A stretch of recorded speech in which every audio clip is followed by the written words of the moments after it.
Enjoy all episodes of the RCWR Show on iTunes, Stitcher, TuneIn Radio, Spreaker, and iHeartRadio.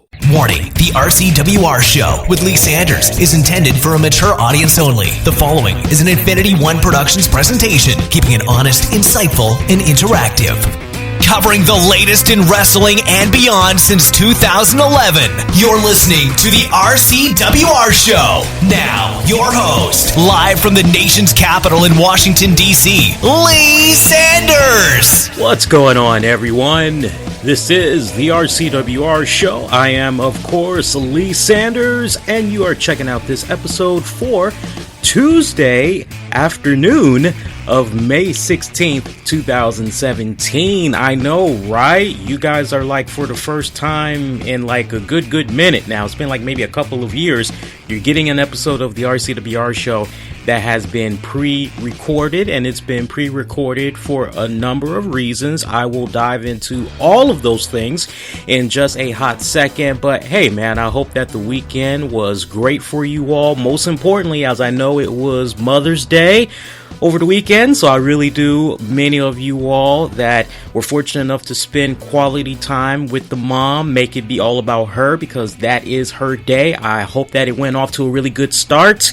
Mine was pretty relaxful, let me tell you. So we got a number of topics that we're going to be getting into on this very episode, but let me piggy on back for just a hot second, and there's some really important stuff that I want to tackle right here. I've had a couple of days now to really sit in, process all the information that has come about, and I gotta tell you, I'm in a much better place right now at the time that I'm doing this recording for you all. So I know we've got the NBA lottery draft that's going to be happening later on tonight.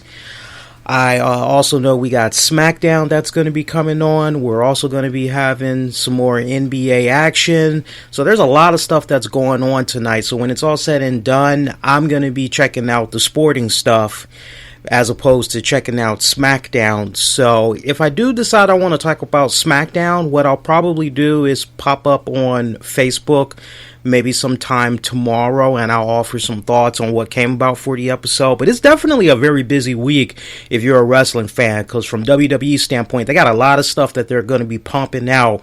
Basically, what is it, guys? I mean, really all this week, but they're definitely going to be doing something, if I'm not mistaken, Friday, for sure Saturday, and then you got Sunday with the Backlash pay-per-view event. So those of you that have received a private email from me, you all know about this. Basically, what went down, I sent a message out to all the contest prize winners, and I have provided another update. So for those of you that maybe didn't check your email yet, there you go right there. But to everybody else, this is going to be rather new. I won't go all overkill, but I definitely want to spend at least a couple of minutes talking about this to really help you all understand what currently is happening right now. So for you longtime listeners, you all know that my original run that I was doing on YouTube, in particular when I was coming on live every Monday nights, we were one of the most popular shows out there on YouTube, as Joe Cronin was coming up. Sean's View Entertainment was dominating. Bruce Blitz was doing his thing. My show on Monday nights was definitely amongst the circles of those respected guys. And honestly, it got to a point right when the show was starting to catch some serious momentum. I was generating some really great income off of that, while also juggling my day job. Me and the missus, we kind of clashed, and it was really kind of coming off as if we were going in two different directions. I really wasn't quite spending enough quality time with her, being a really good partner, especially from a financial standpoint. So we clashed a little bit, and somehow we were able to work out our differences, and we continued to push forward. This is the first time, let me tell you something, I'm 36 years old. I have been working since I was age 16. And every single job that I have held successfully, it's always been a scenario where I didn't have to worry about hours. My hours were a lock. Only thing I had to worry about was, hey, I got to make sure I go to bed on time because I got work in the morning, or I got work in the afternoon, or whenever I got work. So I got to make sure I get in my Z's. And everything else just followed as far as, okay, this bill needs to be paid. This bill needs to be paid. Okay, that's done. What's next?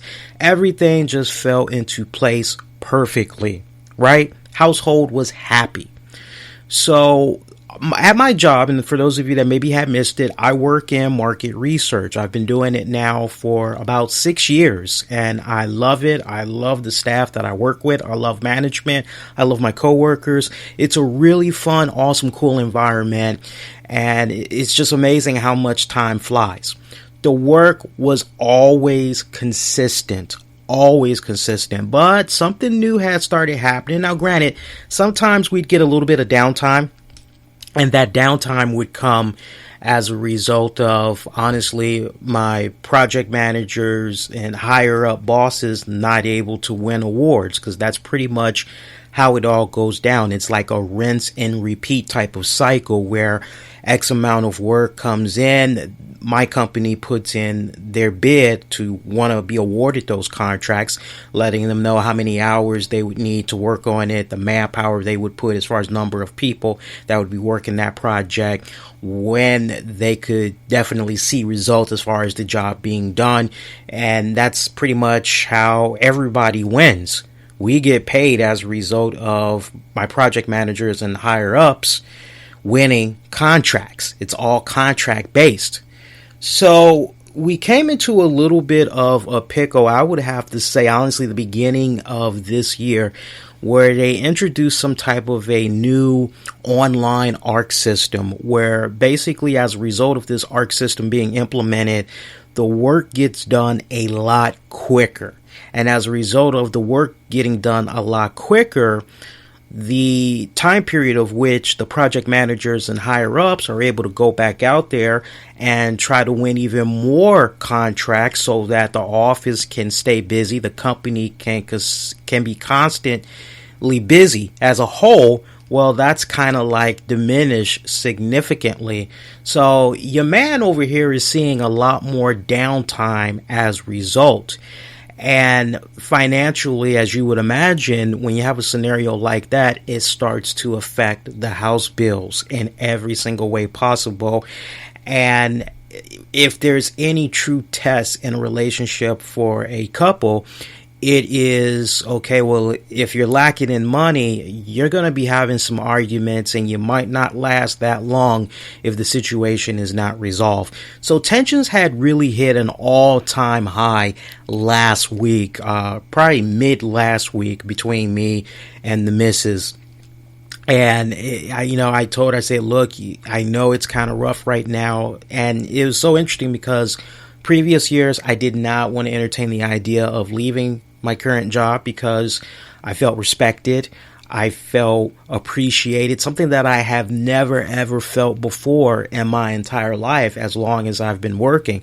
I finally found as though I found that slice of heaven that I had always been wanting, and I wasn't trying to cough it up for the love of me. Now, I would get odd jobs over the years to try to help complement what was going on whenever there was downtime with the primary job, but one situation would lead to another, and I'll be brutally honest with you all. There was one I had quit, even though I only had to make it 2 weeks. I think I quit after a week. I was working at a farm fair or a little festival, something like that I had did.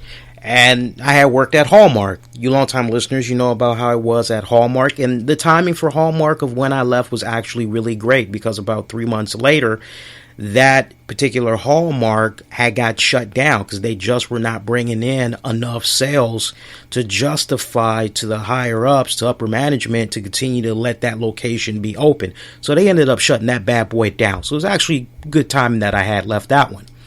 But I have definitely put my money where my mouth is from time to time, and I have respectfully jumped out there, did whatever I needed to do.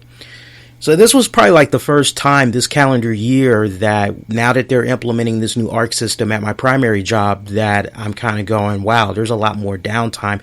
So me and the missus have been clashing as a result. And as a result of that clashing, it hit an all-time high last week. And we had one of our biggest fights yet. And I told her, I said, look, I'm trying to work with you. We're on the same page finally. Don't give up on me. Continue to have faith in me, just as I'm going to continue to have faith in you. I know it's kind of rough right now, but we're going to be able to get through this together. Another element that is thrown into the mix, I have not gotten along with my girl's mother for a long period of time. It really has to do with one of the first times that me and the mom had crossed paths. I'm in the bedroom. I'm in my girl's bedroom, and we're spending quality time. We had just got done making love, and we're in the bed, and we're just having a conversation. I think we were somewhat dressed at that point. I know I had some boxers on and a shirt. I think she probably was in a nightie or whatever. And her mom just came banging on the door like a freaking maniac and was just coming at me with these strong accusations. Remember, this is the first time that the mom is actually meeting me, right? And just the way that she came, what man who knows that, like, they haven't done anything wrong and they see how their woman is being talked down to by their mother, to the point the daughter is like, wait a minute now, your daughter is in her 30s. She's not a kid. You know, she's not mentally challenged in any type of way. She can live her life accordingly. Like, hey, take a chill pill. There's no reason to react like that. You're overreacting. So I came at her with a very calm demeanor, but very direct, and it rubbed her the wrong way that I, as far as she was concerned, talked back to her in her own home. Keep in mind, she had abandoned this house to go further down south to go stay with a boyfriend because she didn't want to be in the same house with the now ex-husband of my girlfriend. So, you know, her baby daddy. So, I know, right? Unnecessary drama, but it is what it is. So for years, like, just that one thing alone, the mom just, no matter what I did, I was always under the microscope. And I gotta tell you, like I told my girl the past couple of years, I just really have not been happy being here. And originally we were just flat out done. She told me straight up, she said, look, you know, I love you. I care about you a lot, but you know, you got until after AwesomeCon, until like the end of June, but you're going to have to find somewhere else to stay. That's where she was. You know, she didn't want to talk to me. She just, boom, that's it. I'm done. But, you know, as she told me, one of my greatest gifts is when you catch me at a point where I've had time to really marinate on something and I can come back to you really rational, very calm, and really look at things from all standpoints. I'm told I'm a really great listener and I'm a deep thinker, that I see the best of everything, even able to take a hard look at myself. And I understood a lot of the points that my girl was bringing up, and she definitely understood a lot of the points that I was bringing up. And, you know, she told me straight up, she said, well, you know, look, if you really love me, you really care about me, then you should really use this as extra motivation to do what you need to do. You know, not just for me, because I'm going to be okay and I'm going to be doing like you. I'm going to be continuing to claw and do what I need to do. But you should do what you need to do like you did before. You know, ultimately do it for you. And she just was like, you know, I want you to succeed again. You know, I want you to have a decent paying job. I want you to be in a position where, you know, let me tell you, with regards to this house, I didn't know how good my credit was, but I did a lot for this house, putting my credit on the line just as my girl did at one point in time. And I gotta tell you, what's going on with this house, you know, right now, it's very cumbersome. That combined with not really being able to get along with a mother-in-law, you know, it just really made things clash in such a way that you know, me and Tammy were trying to work on our relationship, but we both admitted that, like, we kind of kicked it off a little bit on the wrong foot, because I never came into this house truly with a clean slate. I had got out of a very bad marriage that I documented on this show off and on over the years. I was in a position where, you know, I was trying to save some type of money, but because of where I was living, it just was not possible. I mean, I live deep out in the boondocks. I pretty much had to take a cab multiple times during the week, a lot for sure on weekends, because the bus had these weird, crazy hours that was just ridiculous. But I never was really in a position where I could truly save money, do what I need to do to get myself back to that point where option would be I could go get my own place. So that never really happened, sadly. So when you have stuff like that, when you still have baggage and you're bringing that along with you into a new relationship, that new relationship, it'll be okay for a little bit, but until you really address those issues, it's going to continue to be a nagging problem that's just going to grow more and more and more. It's like a infected wound. If you don't treat it right then and there and continue to give it ongoing treatment, you know, you just ignore it, there's going to lead to some serious problems. So where we stand right now is I'm still going to be leaving my girl's place, and I'm going to try to see what I can do.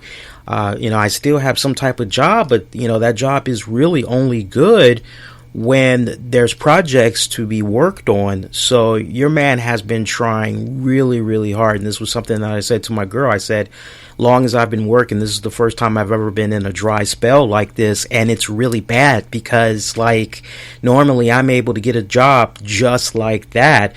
But I've been putting in the apps. I've been going to various websites.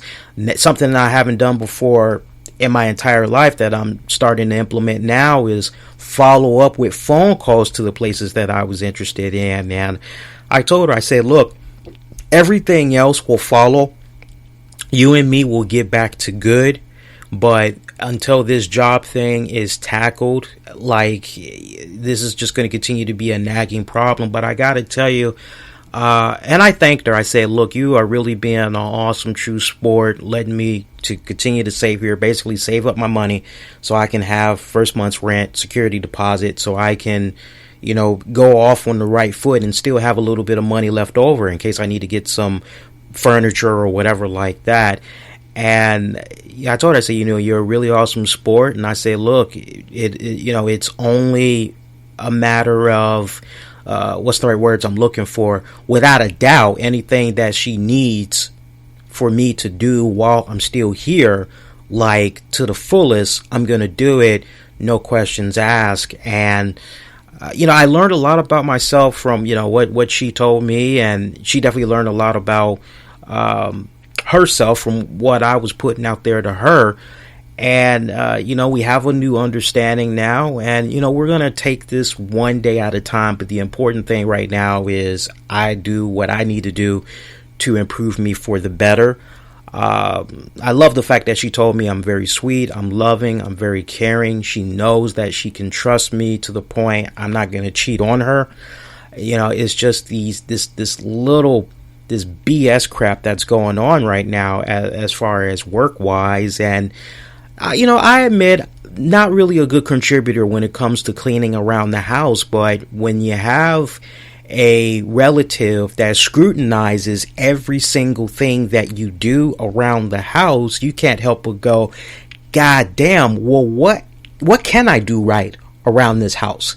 Is there anything that I'm doing right? Like, when you just continue to be under the microscope like that, scrutinized like that, and when you legitimately feel that that person does not like you, that they do not care for you, you know it's bad when every single time you open the door and you come in and you see that there's lights on in the kitchen and they're basically hiding. They're not sticking their head out to say, oh, hey, how you doing? How was work? You know, how you been? You know it's bad. You know it's bad when you come out of your bedroom and you get ready to go use the bathroom and she opens her door and she catches a glimpse of you, doesn't matter if you're fully dressed or not, just the fact that she sees you, she doesn't want to cross paths with you. She retreats, automatically shuts the door, and is like a rat or whatever, waits until the coast is clear to go moving around.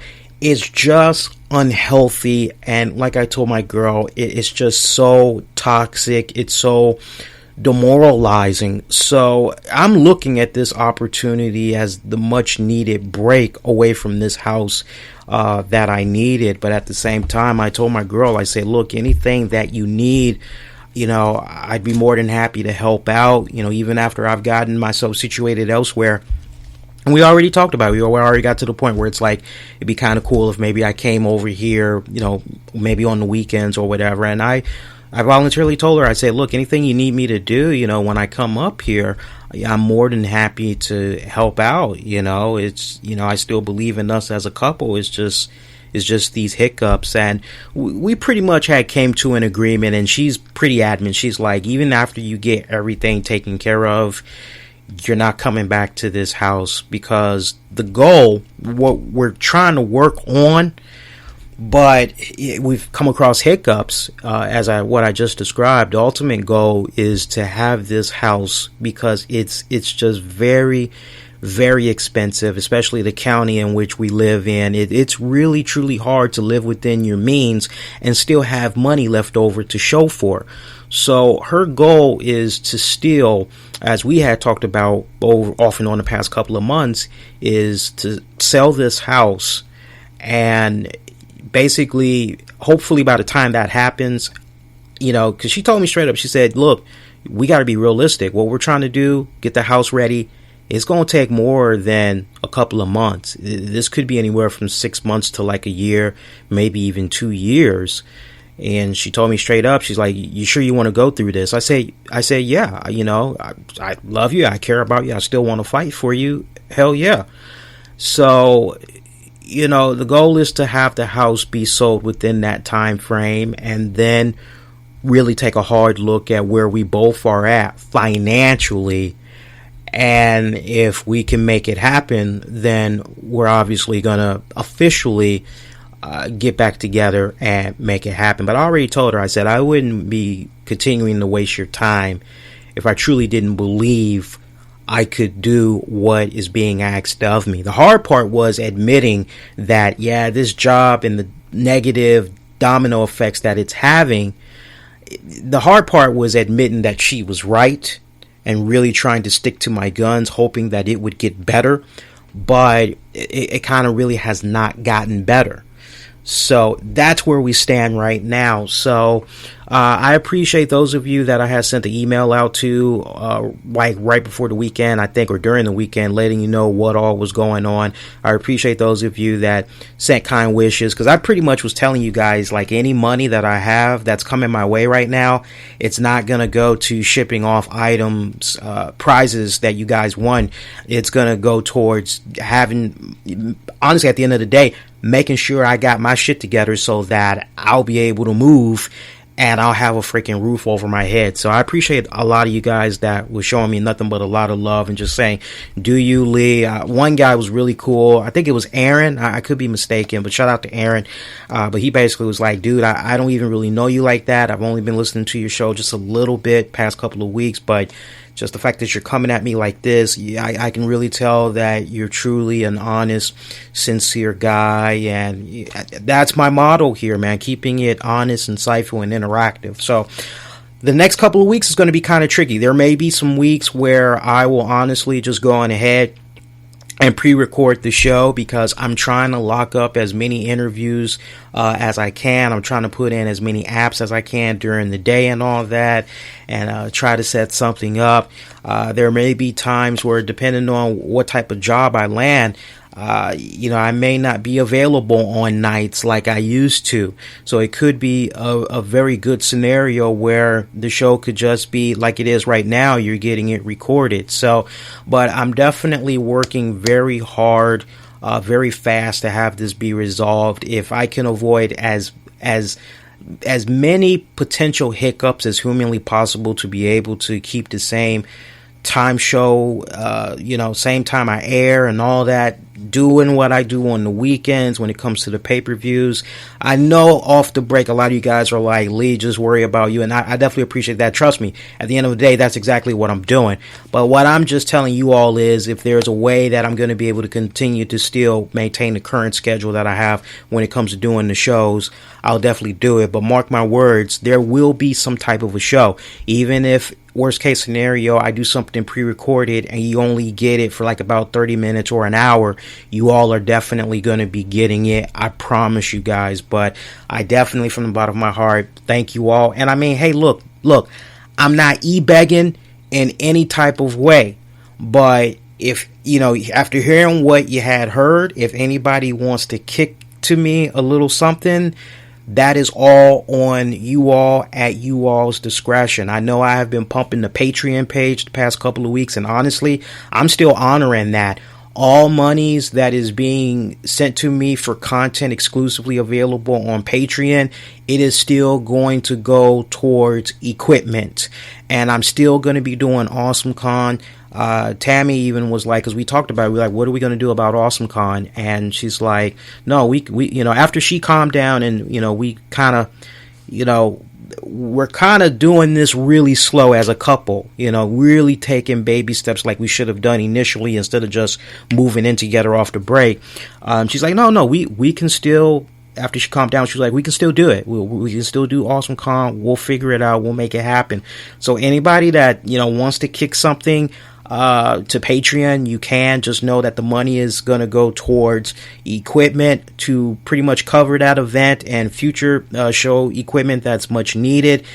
Definitely expenses that's going to go into trying to cover the AwesomeCon event. So that's where we stand right now. Hopefully I didn't go too long about the topic. I am looking at the counter here. We can definitely move it along. But hey, nutshell, appreciate you all's thoughts and prayers.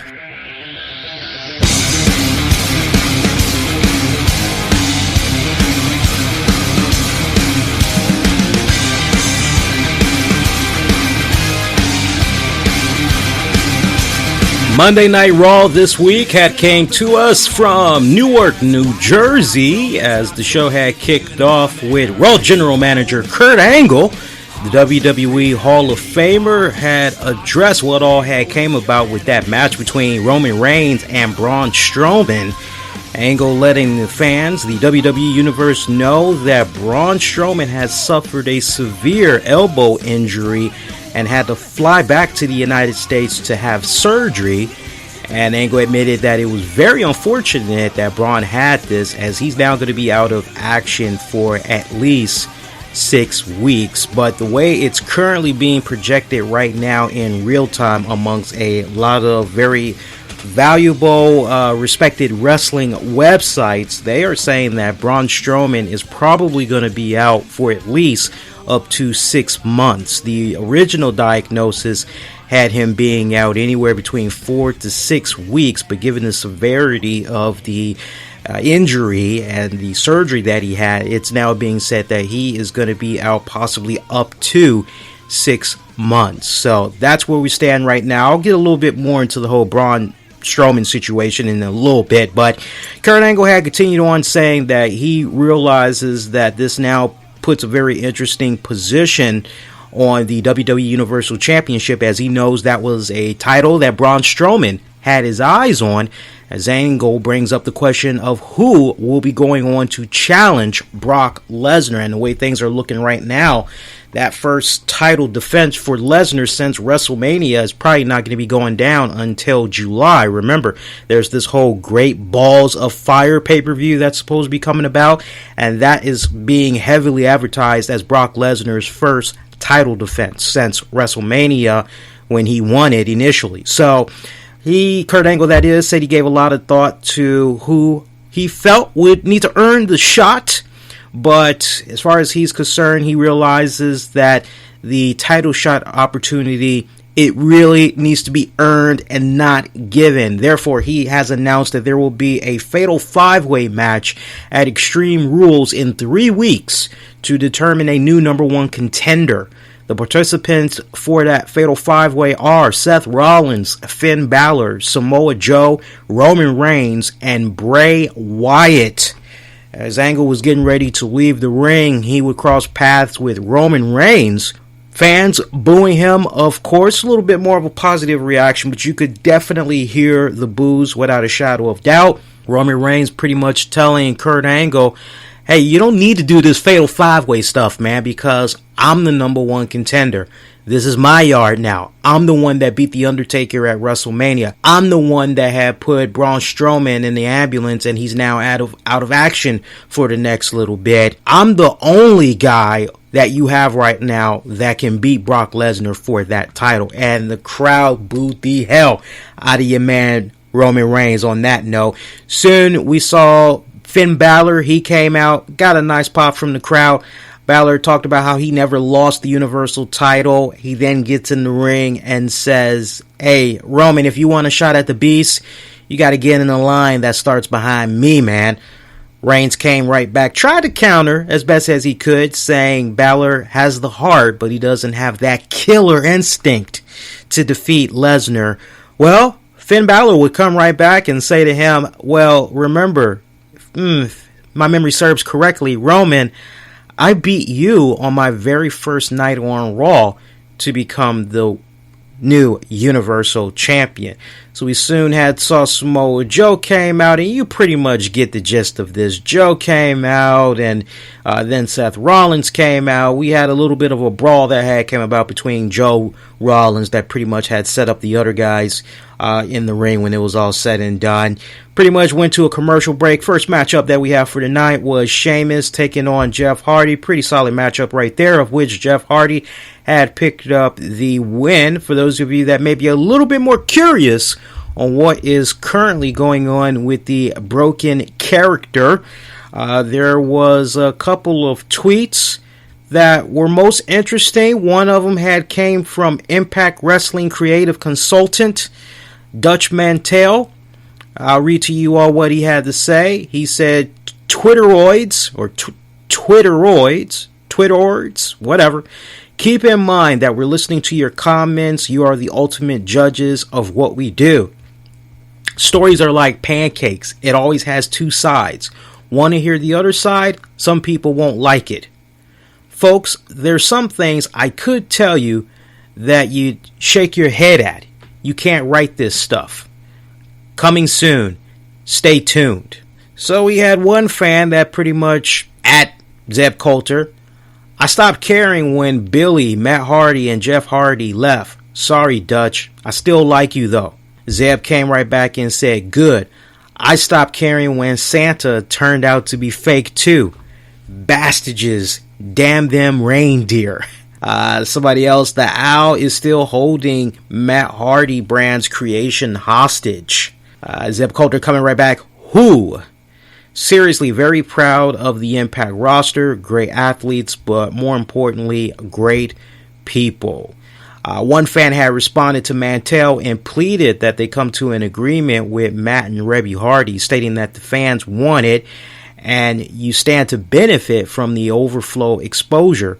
Hardy responded to the fan, noting that Impact Wrestling has a chance to come to an agreement and he hopes that they do the right thing. Matt Hardy basically saying, and I quote, they have a chance to.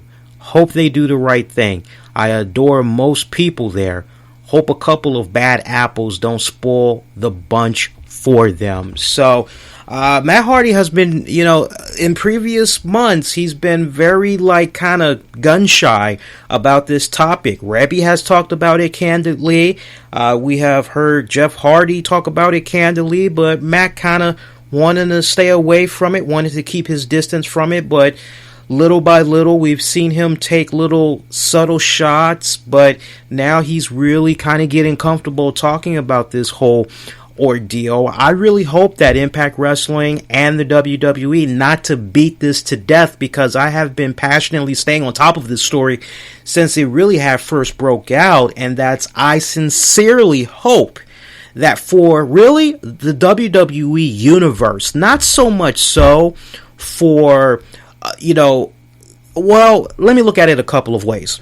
I really want this for the WWE Universe fans from the simple standpoint, I know a majority of them never really got to see what Broken Hardy was doing. The clips that they're able to see online, it really doesn't quite do it justice.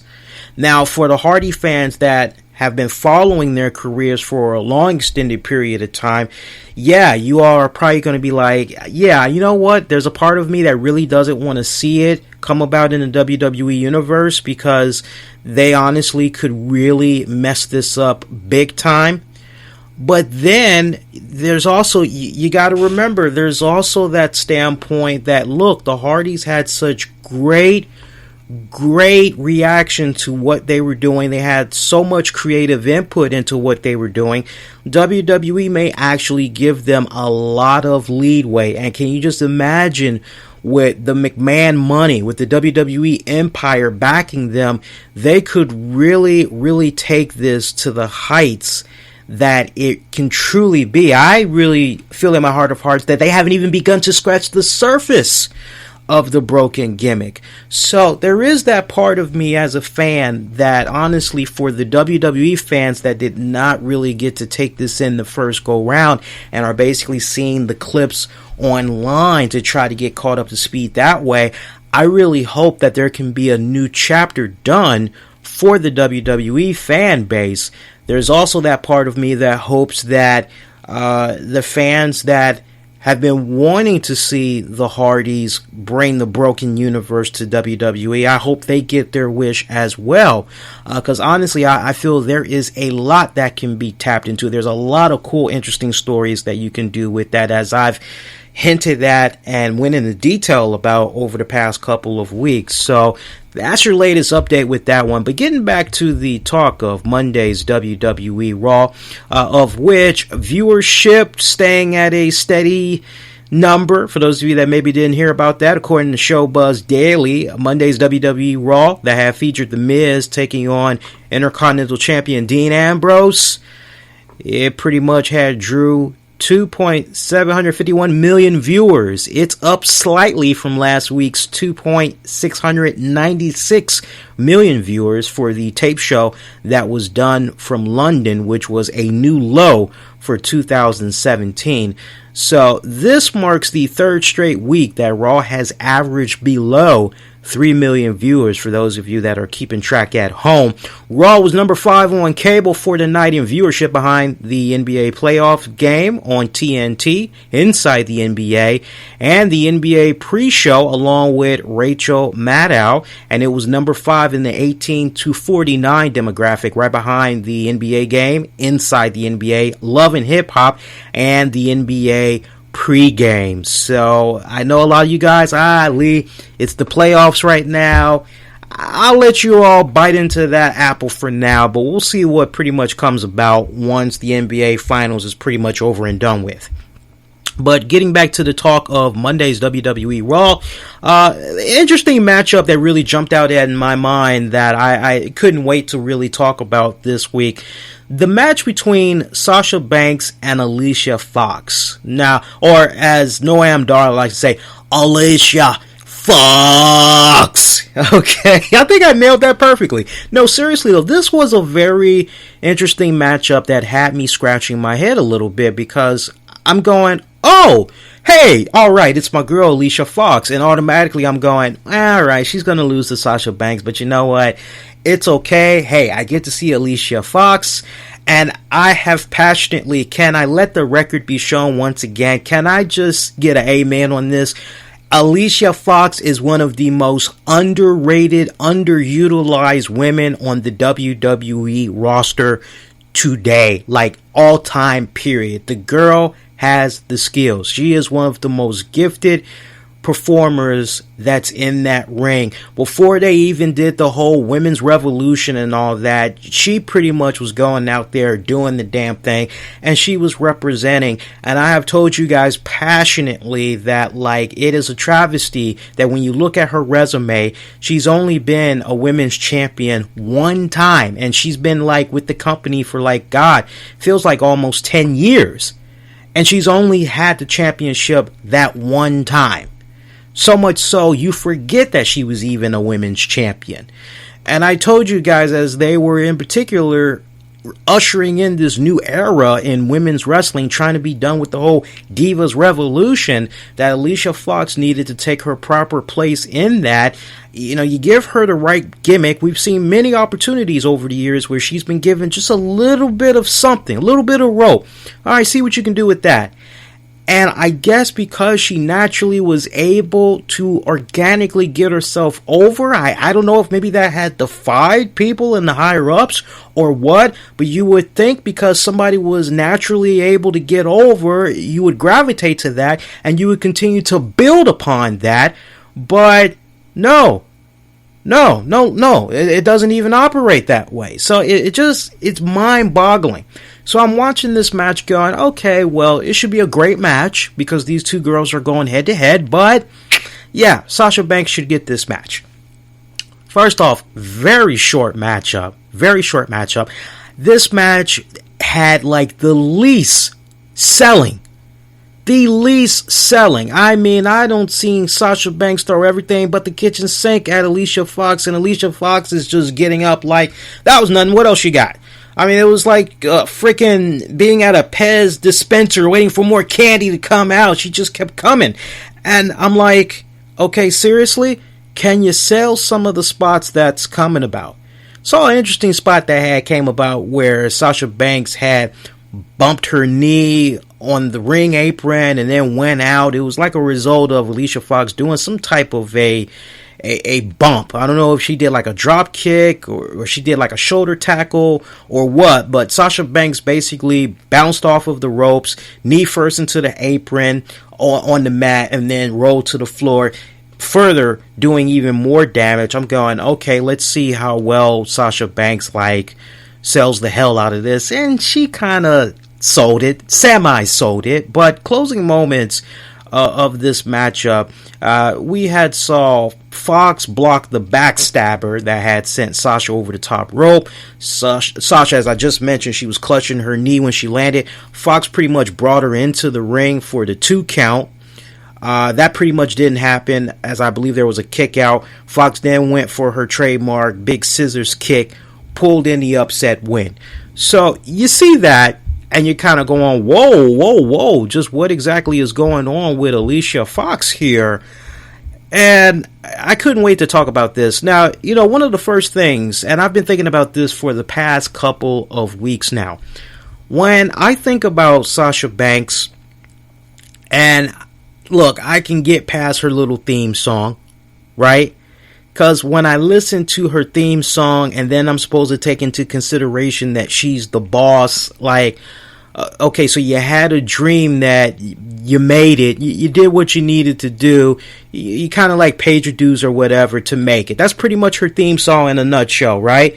Had a dream, she made it. Now she's there, she made it, right?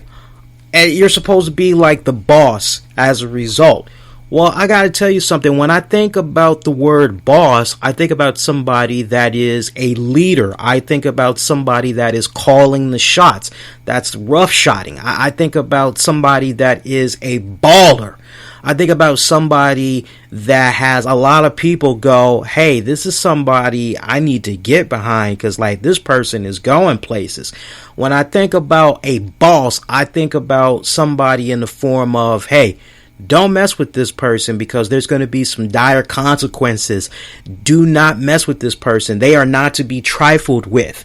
So I look at all of these things and I'm seeing what's going on with the Sasha Banks character. And one of the things that has just always been alarming to me, to the point that I wish the WWE commentators would stop mentioning that she's the boss. There's nothing that she has been doing over these past several months now that should continue to warrant her being called boss. So much so, does anybody remember the infamous segment that came about with Stephanie McMahon, Sasha Banks, Bayley, Charlotte? It was like a backstage segment, and Stephanie McMahon had pretty much put had put Sasha Banks right in her place, saying, and you call yourself the boss, what makes you the boss? There's only one boss around here, and you're looking at her. I'm the real boss. And I said to my friends way back then, I say, you know what? If WWE was smart, they should just retire the whole boss gimmick. Just retire it already. Let me ask you guys, how many of you all check out Nat Geo Wild? It's one of my guilty pleasures within like recent weeks, and one of the main reasons why I love checking out that series, Animal Fight Night. There was one episode I was checking out in particular. It had to do with the king fisherman. And it's very interesting because these birds, they're very territorial, especially the females. Oh my God, the females are like 3 times worse than the guys. So the king fisherman males, they basically will bring fresh sushi to try to attract girls. And basically, if the girl takes the sushi or the fish, that's it. They're locked. They're pretty much a married couple, right? If she rejects it, then he keeps it moving along. So I saw this very interesting episode where you had the king fisherman. He brought some sushi. He was pretty much able to seal the deal. And then the next thing you know, as they're getting their nest together, he goes off to, I don't know, he's doing something. He went away, did something. You had this female king fisherman that was in heat. She was looking for a man. And she came across the other female king fisherman that's now got her man, and they got a nice little nesting setup that's coming about.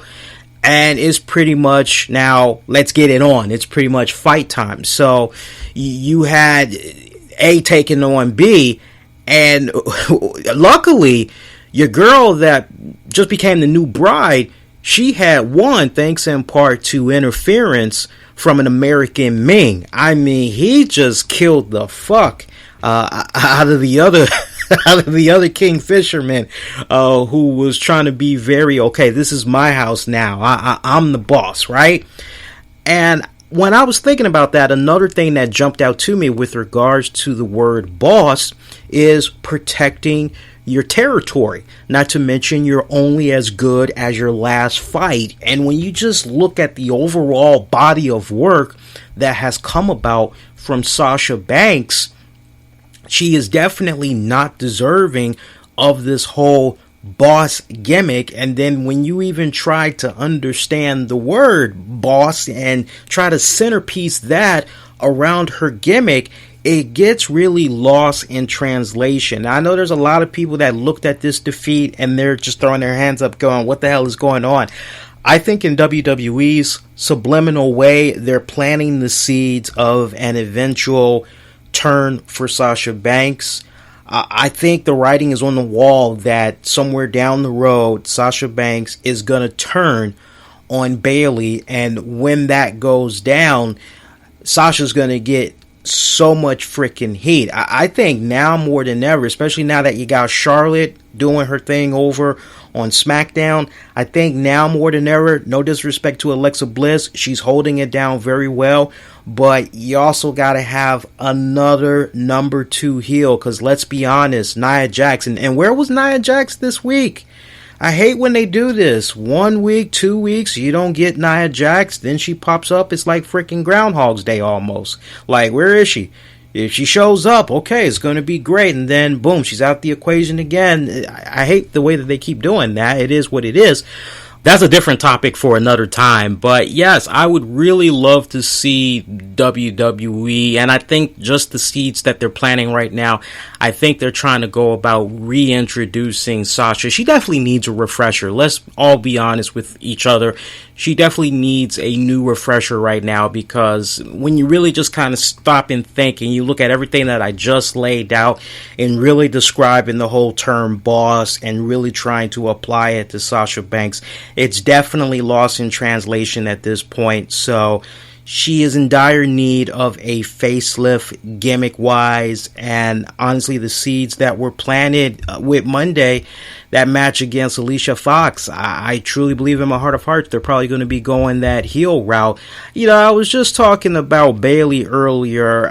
I'm having a hard time really buying into this one. Let's get the girl stuff out of the way. All due respect, nothing personal, but we had a segment come about where Alexa Bliss was in the ring and she was ripping into the people of Newark. She says that they're all failures, but tonight they're finally going to get to see a winner because they are graced with the appearance of her being the first female superstar to win both the Raw and SmackDown women's title. and the only one true goddess of the WWE. When we had saw Bayley, she came out, and apparently she's going to be getting a rematch for the title at the Extreme Rules pay-per-view. Bliss pretty much ran her down to the ground, pretty much saying her moment in the sun is over. Bliss tells Bayley to sit at the kiddie table where she belongs and leave the titles to the adults. Bayley shoves Bliss, sends her out. Bliss tries to come back to the apron, drops Bayley over the rope. Bliss then goes under. Actually had managed to grab a kendo stick and just wham! Hit Bayley once, and Bayley just act like she was freaking shot. I mean, you'd have swore that maybe she was like Morris Chestnut's character in Boys to the Hood when him and Cuba Gooding Jr. had to run because them guys had pulled up in the alleyway and they were getting ready to spray them bullets. You would have swore that Bayley had like got shot so much so that she was like freaking wounded beyond belief and she needed EMTs to come out there.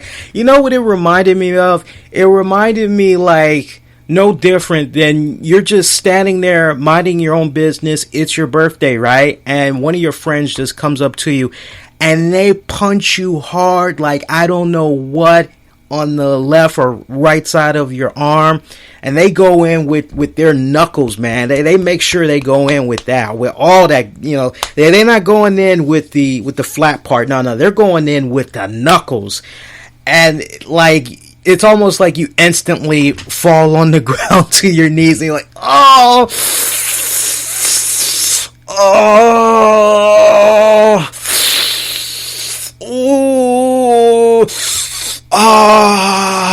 I mean, I swore to God that's like what was going on with Bayley. So I'm like, wait a minute, so you're incapacitated after just one kendo stick?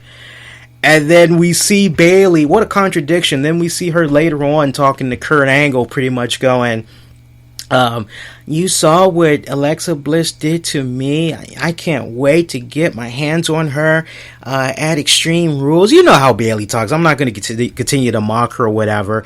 And we got Kurt Angle going, yeah, and we're going to do a kendo stick on the pole match. And I'm going, gee, thanks. Like, get the fudge out of here with that, man. Seriously, that segment went over like a wet fart in my freaking book. I don't know who booked that, but I really, that's not how I would have done it. If you're gonna bring a kendo stick in there, look, man, go in there with the kendo stick. Really justify why there's gonna be a kendo stick on the pole match. You should have Alexa Bliss beat the holy hell out of Bayley, so much so that like Bayley cannot move, that Bayley actually needs EMTs to come out and take her to the back. And then you let Alexa Bliss play that up like the very next week or whatever like that. You could easily have done it so much so to the point you could have said that Alexa Bliss was off for next week because she was having a little bit of somewhat internal injuries from the kendo stick beating that she took at the hands of Alexa Bliss. And like you easily could have set it up in a way where once Bayley comes back, she's looking for that big payback. Okay, now it's on. Now, if you're that person rooting for Bayley, there's nothing more pleasing you want to see from a viewing standpoint than to see Bayley take that kendo stick multiple times to Alexa Bliss. There's nothing more you want to see. You want to actually come up out of your pockets to see Alexa Bliss get hers. That's how you should be playing it out. That's the story that you should be doing it. But to just make Bayley freaking KO over one freaking kendo stick strike. Okay, so like if there's going to be a kendo stick on the pole match, just how exactly is Bayley going to be able to survive this? Because she barely could survive getting hit with one hit. She acted like she was shot. So I thought the way that segment was set up was just, watch it again if you don't believe me, check it out yourself, but that was just laughable in my book. Look, do I think these girls are going to have a good matchup for the most part. Yeah, it's going to be a good matchup, but I mean, this pales in comparison when you think about what Charlotte and what Sasha Banks was doing. I mean, yeah, the WWE spammed the hell out of that on the Raw side of things. Oh, you bet your behind they did. But what is going to be happening at Extreme Rules, I think it's already safe to say it's going to be a nice, decent, Raw quality, SmackDown quality type of matchup. Not dissing it, I'm just saying, as far as like a 5-star, no. If we're lucky, this is probably going to be a 3.5-star type of matchup. We saw Dean Ambrose retain his Intercontinental Championship. Closing moments of that matchup, Ambrose had went to the top rope, but Maurice had stood in between him and The Miz, as we saw Ambrose try to connect with a big elbow drop. Ambrose leaps away and Maurice moves. Ambrose then crashes into Miz, sending him into the barrier. Referee had made the count, and they made it back to the ring before the 10 count bell. Maurice then gets on the apron, provides a little bit of a slight distraction. This had allowed Miz to go for a low blow, but Ambrose catches it, blocks it. Ambrose nails a low blow of his own right in the viewpoint of the referee. This pretty much had made the referee call for the match. So Miz won by DQ, but Dean Ambrose is still technically a winner because he still has the Intercontinental title. So we saw later on during the night Miz retreating to the back, talking to Kurt Angle, saying, "Did you see what the hell Dean Ambrose had did? You know, what the hell, man? Like, how are we going to justify this? I want another shot at him, but I want it done in such a way that there's no excuse that, honestly, the title should be able to change hands on a disqualification."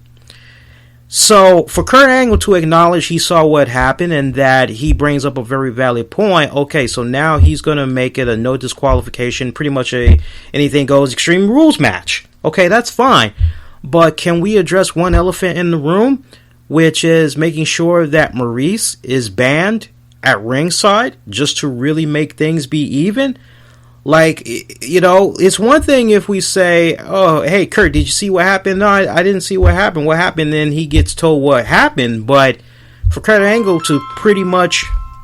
damn phone. All right, sorry about that. Got that on silent now. Yeah, but for pretty much Kurt Angle to act like see no evil, hear no evil, I just thought that was pretty silly. I actually chuckled at that segment. So, yeah, that's how that match is going to be coming about at Extreme Rules, though, in a couple of weeks.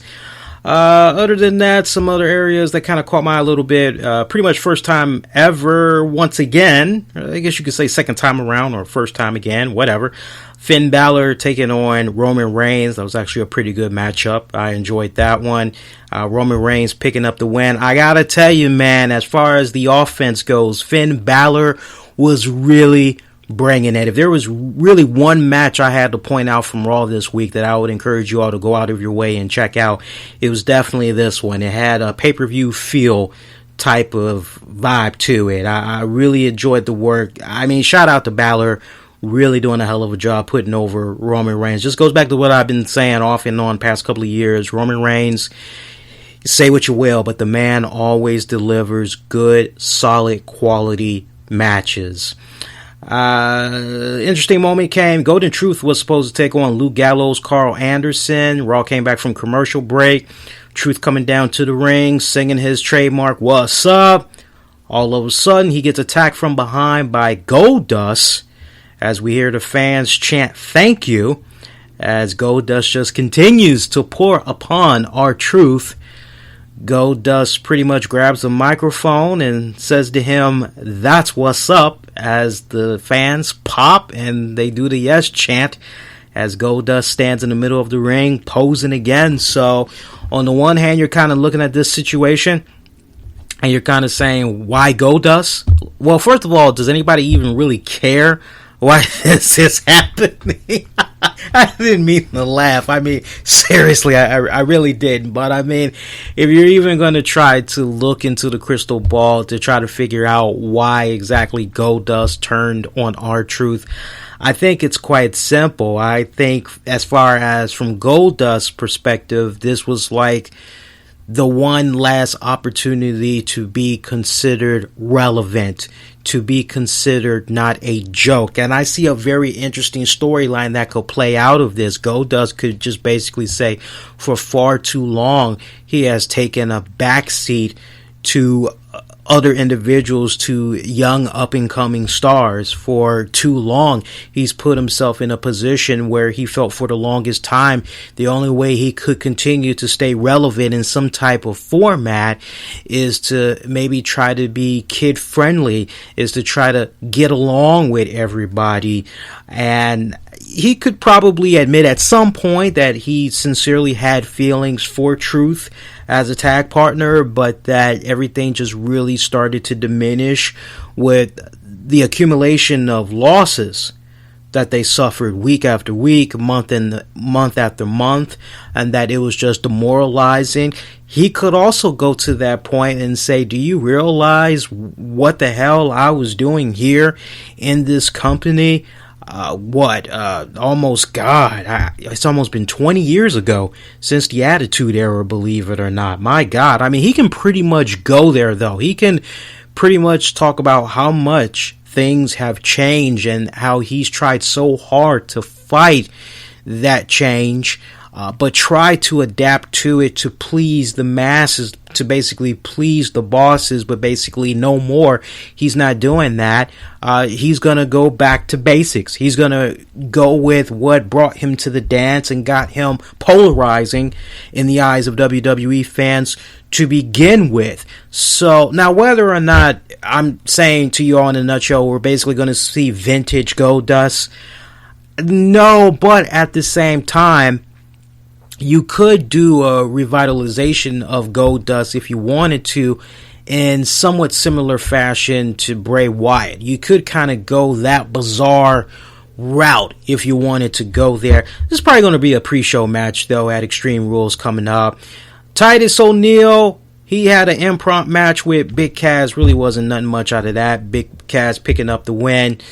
Other than that, main event match of the night, Seth Rollins taking on Bray Wyatt. Closing moments of that matchup, we saw Rollins, who had did a nice dive from the ring to the floor.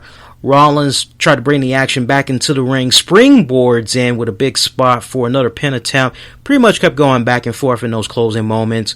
Wyatt had rocked Rollins with a big clothesline, managed to get only a 2 count.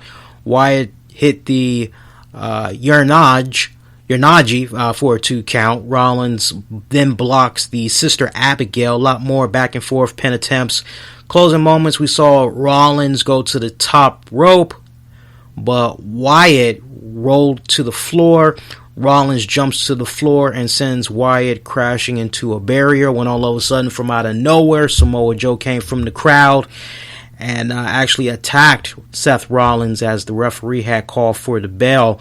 And we actually saw a situation come about where Seth Rollins was getting double teamed on by Samoa Joe and Bray Wyatt, but then after all that was over, Wyatt hit the Sister Abigail on Rollins again, and we saw Wyatt, he also attacked Samoa Joe, believe it or not. So if I'm not mistaken, I believe we saw two Sister Abigails on those guys, as Wyatt just pretty much was standing over Samoa Joe and Rollins to pretty much end this episode of Raw. Decent episode, but I tell you this much, now that I was able to pretty much catch it on demand, I'm glad that I didn't tune in and check it out, because honestly, the great NBA action that we had on Monday night, it was like must not miss. So I'm actually kind of glad I was checking out the NBA action, because it did feel pretty lackluster. So I'm actually quite surprised that they were able to pull in the numbers that they were able to do for this week. Coming up next on the RCWR Show, we're going to get into some headline news, and I want to tackle a circulation story that's floating about from one of my respected colleagues that I need to just respectfully correct and hopefully we can kind of get this died down, because I actually had researched this just to make sure, and it does not appear as though this story is legit, and I'm going to explain the very fine reason why this inaccurate story is inaccurate. So you'll hear a lot about that. I hope you're enjoying the show so far. We're actually doing pretty good on Showtime. I think we're honestly going to be able to do about, if not 90 minutes, we'll at least be able to do about 95 minutes tops. You are checking out the RCWR Show, and now a word from our sponsors.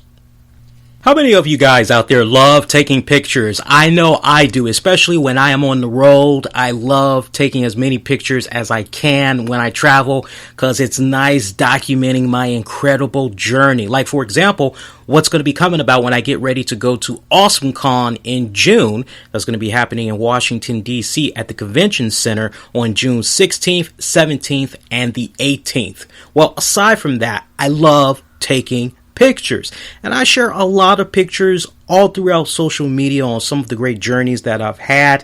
And if you're like me, you like taking as many pictures as possible, I want to recommend somebody to you all that you should really follow, especially if maybe somewhere down the road you want to maybe get some pictures taken. This person is a total pro. Now, if you got Instagram, you got the first part of it down.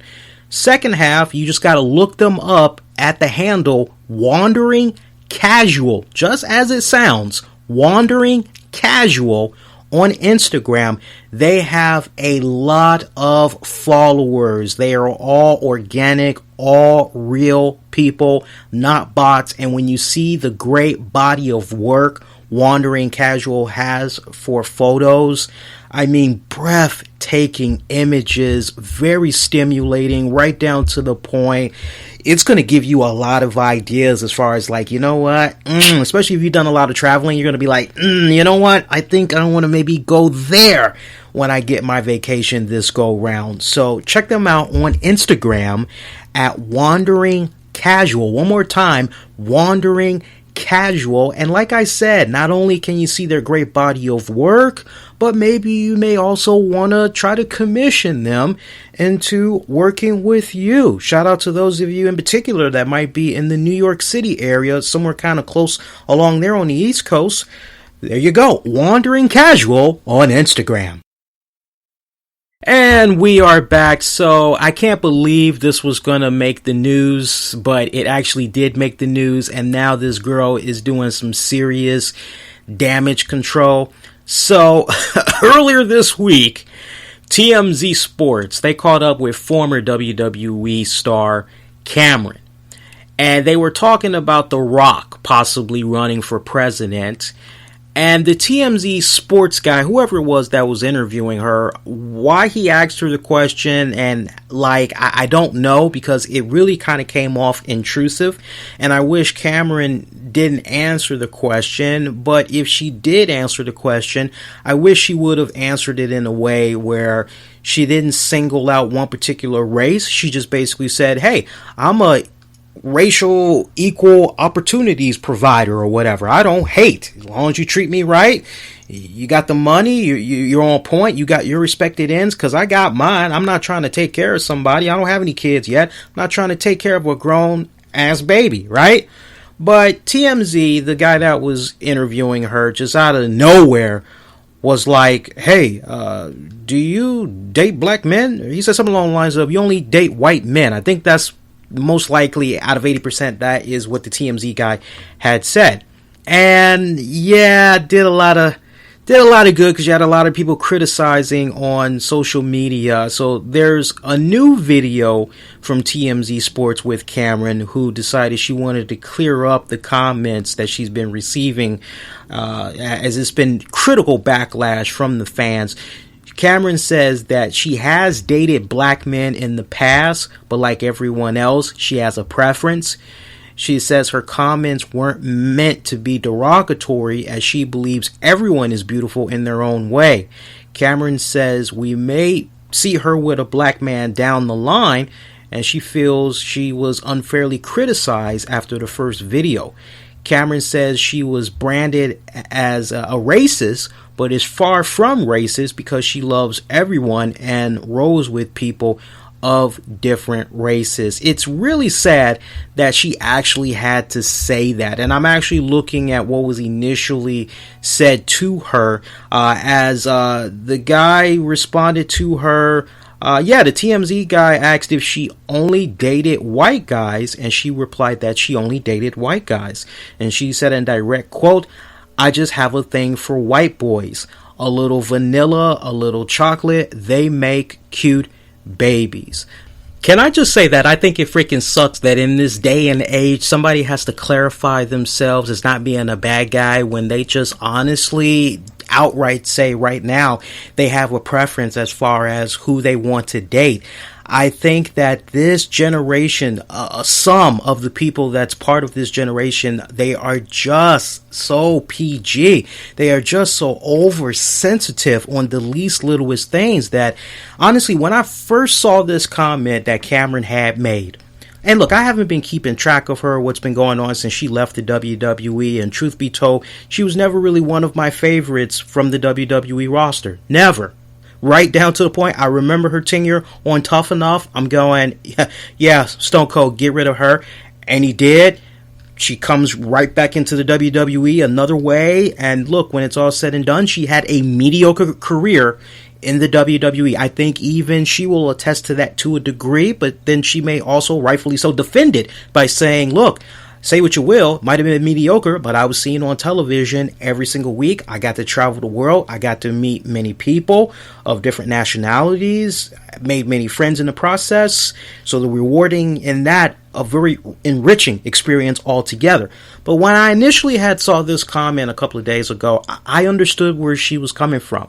I'm not trying to make it be about me, but I know there are a lot of you, the listeners out there, that can relate to what she was saying in the sense of, yes, there are particular people that you find yourself very attractive to. If you are a black man, you may find, honestly, you're attracted to black women, and that's pretty much it. Or you could be a black man that is attracted to only white women. You could be a black man attracted to a Hispanic or Asian, or you could just be attracted to light-skinned women, red-boned women only.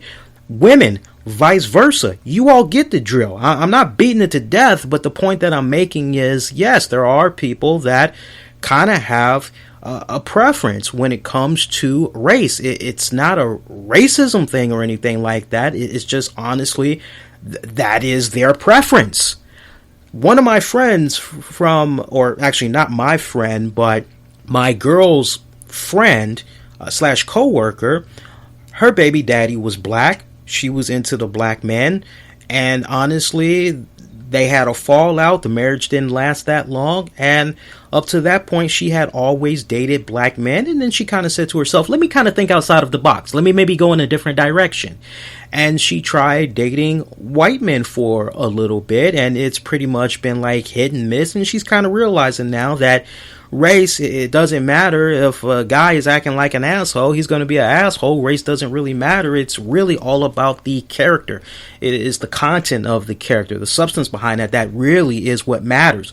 So I think that with regards to Cameron, she just probably has found in personal experience that, hey, look, I like black men and everything, but, right now there's some really nice, cute-looking white guys out there. Sure, what the hell? Why not? So I just think that some of us in society, when we see comments like this, I don't think it's fair that we're jumping all over the bandwagon, crying freaking foul, crying racism and all that other crap. Hello, you see this woman, you see that she is mixed with African American. She looks like she's got a little something in her. She looks biracial, but you can definitely tell she's African American. So without a shadow of doubt, one of her parents or both of her parents are African American. To say that, you're kind of like spitting on your own people. You're kind of like spitting on your own race. So I don't really see Cameron being that type of individual. I truly do believe in her heart of hearts that she has love for everybody, but just what's going on in her current life right now, she has a particular taste in her mid. No different than Holly Berry, It almost reminds me of what went down with my man Luke Cage, and everybody was pissed off that Luke Cage was married to a white woman. There were so many people that were pissed off, and dude broke it down quite simple. He said, look, man, I didn't just wake up one day and say, I'm going to date a white woman. I dated women of all different nationalities, but I tell you what really had made my wife and me work out over the years, this is a woman that was with me almost like since day one. And to their credit, they had been married for like about, I think, 20 plus years or something like that. Mike Cutter, the guy that plays Luke Cage, he basically said, this girl was with me when I was really struggling, when I was trying to figure out where my next meal was going to come from, how I was going to get my next dollar to go to work. She was with me when I was dirt poor. And you can really tell who's going to be that ride or die partner when you're in situations like that. And she was with me through it all. And now look at what's going on with my life today. And I see exactly where Mike Cutter is coming from when he makes a comment like that. So, y'all, take a big, fat, mellow, chill pill already. It ain't that damn serious, my pretty baby. Seriously. Cameron, hey, not sucking up to you, but I definitely knew where you were coming from when you initially made that comment. I think it's sad that you actually had to do damage control with regards to this. Another thing that I want to get into, with all due respect, I looked this up online and I only saw like maybe one article that commented on this, and they didn't even have anything directly from the guy that supposedly was there that took this picture. But I want to give a shout out to my good friends over at Wrestling Soup.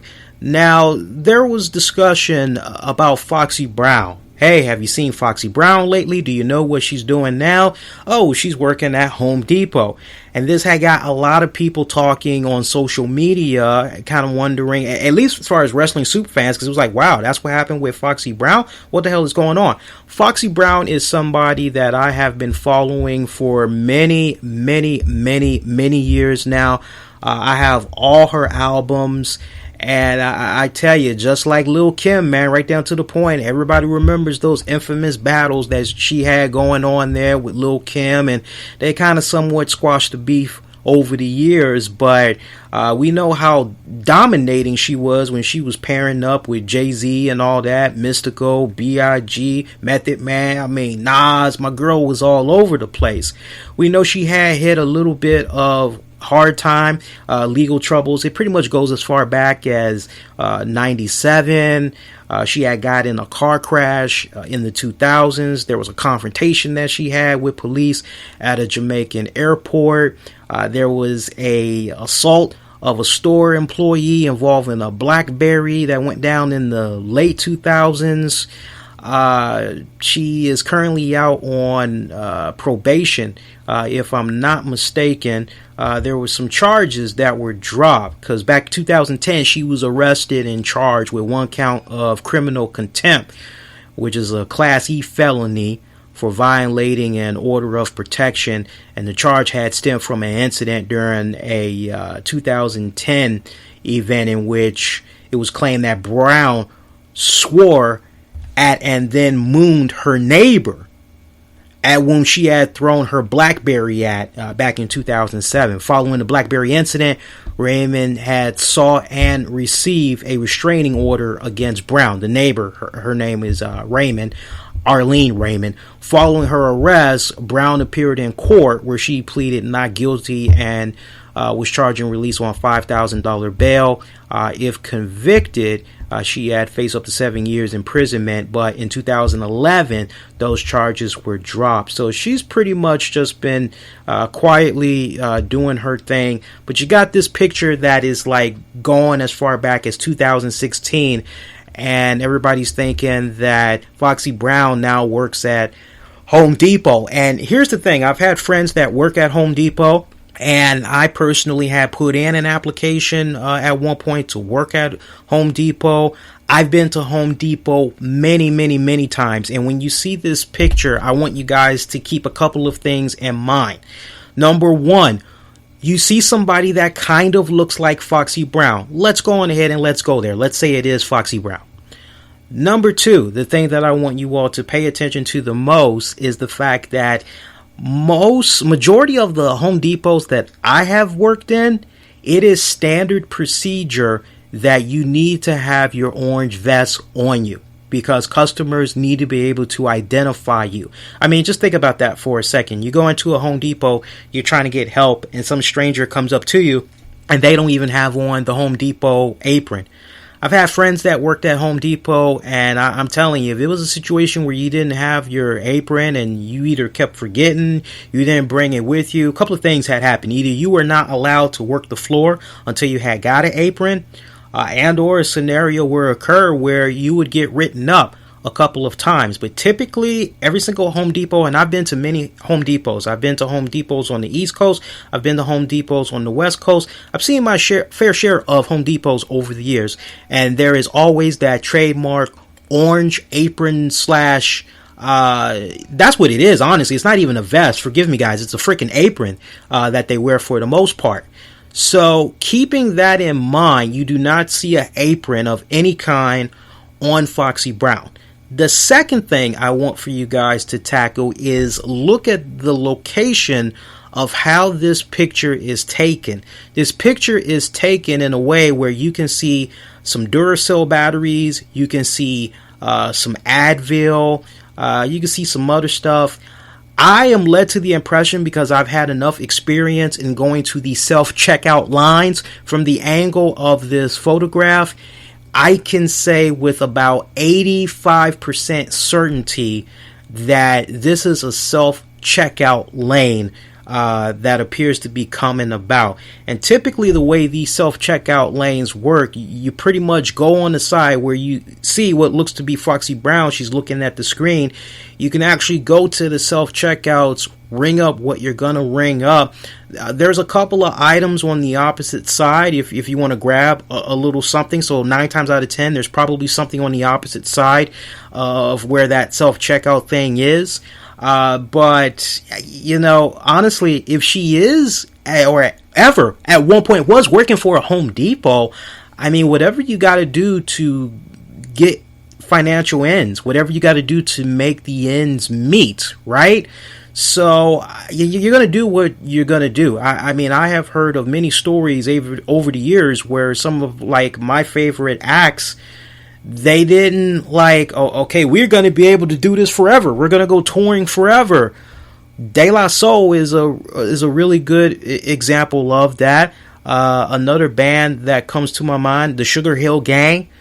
They all, for a good number of years, they were doing their thing, working regular 9-to-5 jobs, but when they could, they were still putting out music on the side.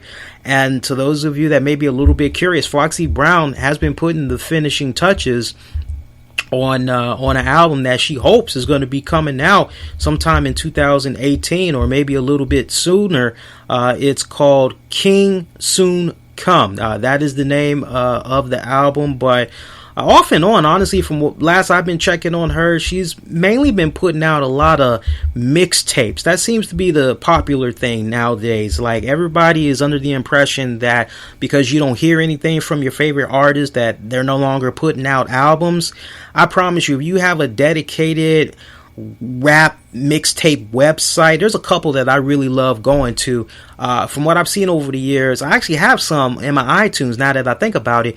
Foxy has steadily released a lot of mixtapes. Some of them have been hit and miss, but as far as like commercially, like an album that's going to be dropping out on somewhat of an established record label, this is actually going to be the first album to be dropped. So just kind of keep that in mind, because I mean, sister, she's been putting out, you know, her studio albums. You know about Il Na Na, you know about China Down, you know about Broken Silence.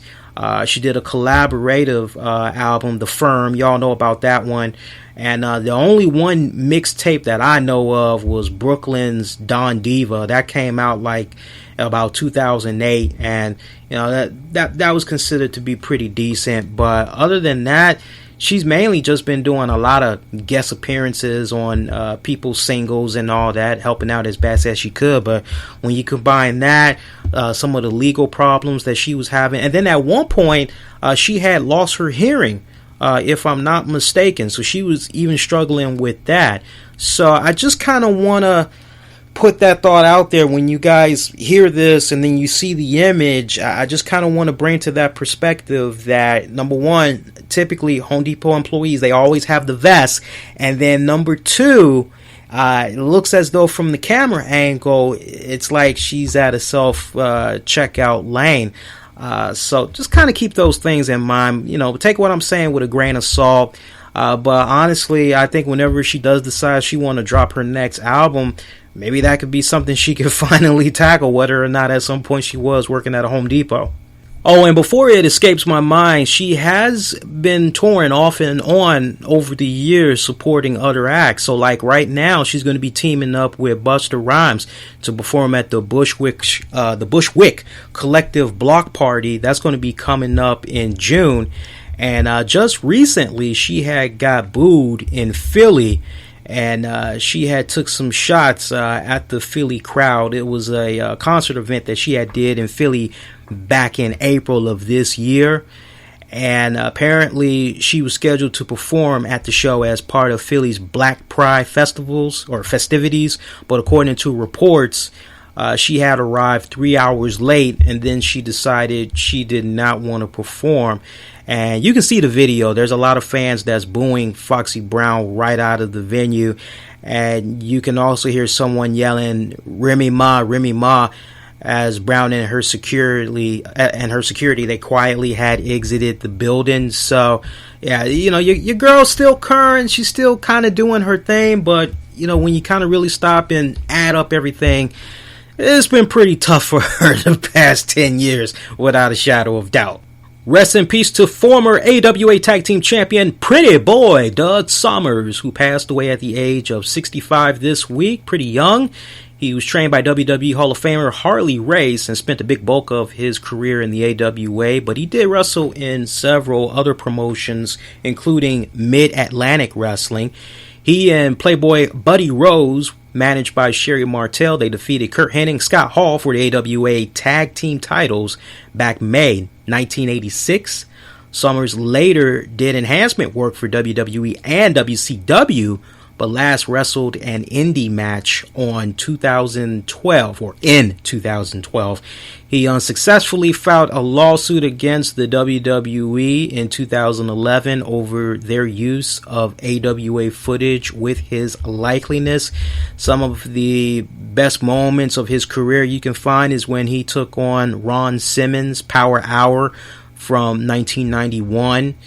Or Buddy Rose and Doug Somers taking on the Midnight Rockers, Shawn Michaels, Marty Jannetty, or taking on El Gigante, Sting as well, up-and-coming Sting, and Bret Hart, Wrestling Challenge, April 5th of 1992. For those of you that maybe want to get a little bit more info and you're a wrestling historian, there is a shoot DVD by RF Video that was done some years back with Doug Somers. So y'all are more than welcome to check that out as well. You can probably get that for a really good low price right now. So unless you've been living under a rock, I'm sure a lot of you guys by now had heard about what went down with a post that Rip Rogers had put out on Twitter that caught a lot of buzz, that got followed up with Randy Orton offering a simple comment, then Bully Ray, aka Bubba Ray Dudley, coming in on it. Just to kind of nip it in the bud, give you some quick bullet points, Rip Rogers was following up on a picture that Bully Ray posted on Twitter of a ROH event that he participated in. There was a spot in the match where he took a leap off of the top turnbuckle doing a dive, and it pretty much had prompted Rip Rogers to say the following when he had saw this image.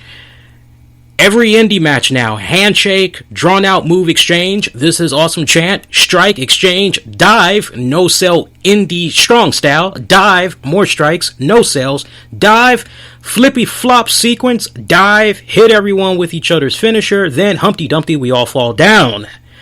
Fight forever chant, rinse and repeat until every move is useless and means nothing. Dive, take unsafe shot that looks stupid like you know what, and hurts like hell, then roll up finish, handshake and hug after match, everyone's hands raised, all these guys chant, go home and type on social media thanking your opponent and company for the match and telling other guys they should book them. So Randy Orton, he simply did respond to it, basically saying dive, and then shortly after that, we saw Bully Ray, aka Bubba Ray Dudley. He had a little bit of a response of his own, and it's just been like ape freaking you know what. It's been bonkers pretty much ever since.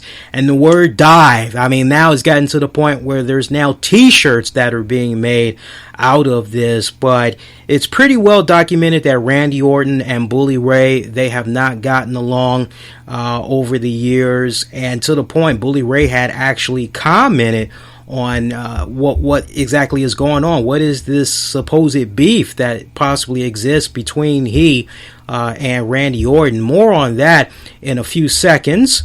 And I gotta tell you, I love the comment that Randy Orton had put out there where he basically was kind of taking a shot at indie wrestling and the fans that love indie wrestling, basically saying, hey, look, sorry, you gotta forgive me, but I'm doing my thing over here, just had a couple of drinks, and yeah, I'm tearing it up over here, making some really good money, but yeah, y'all keep doing your flips and all that. I'm over here doing some really cool, awesome work and really getting mad bucks for it.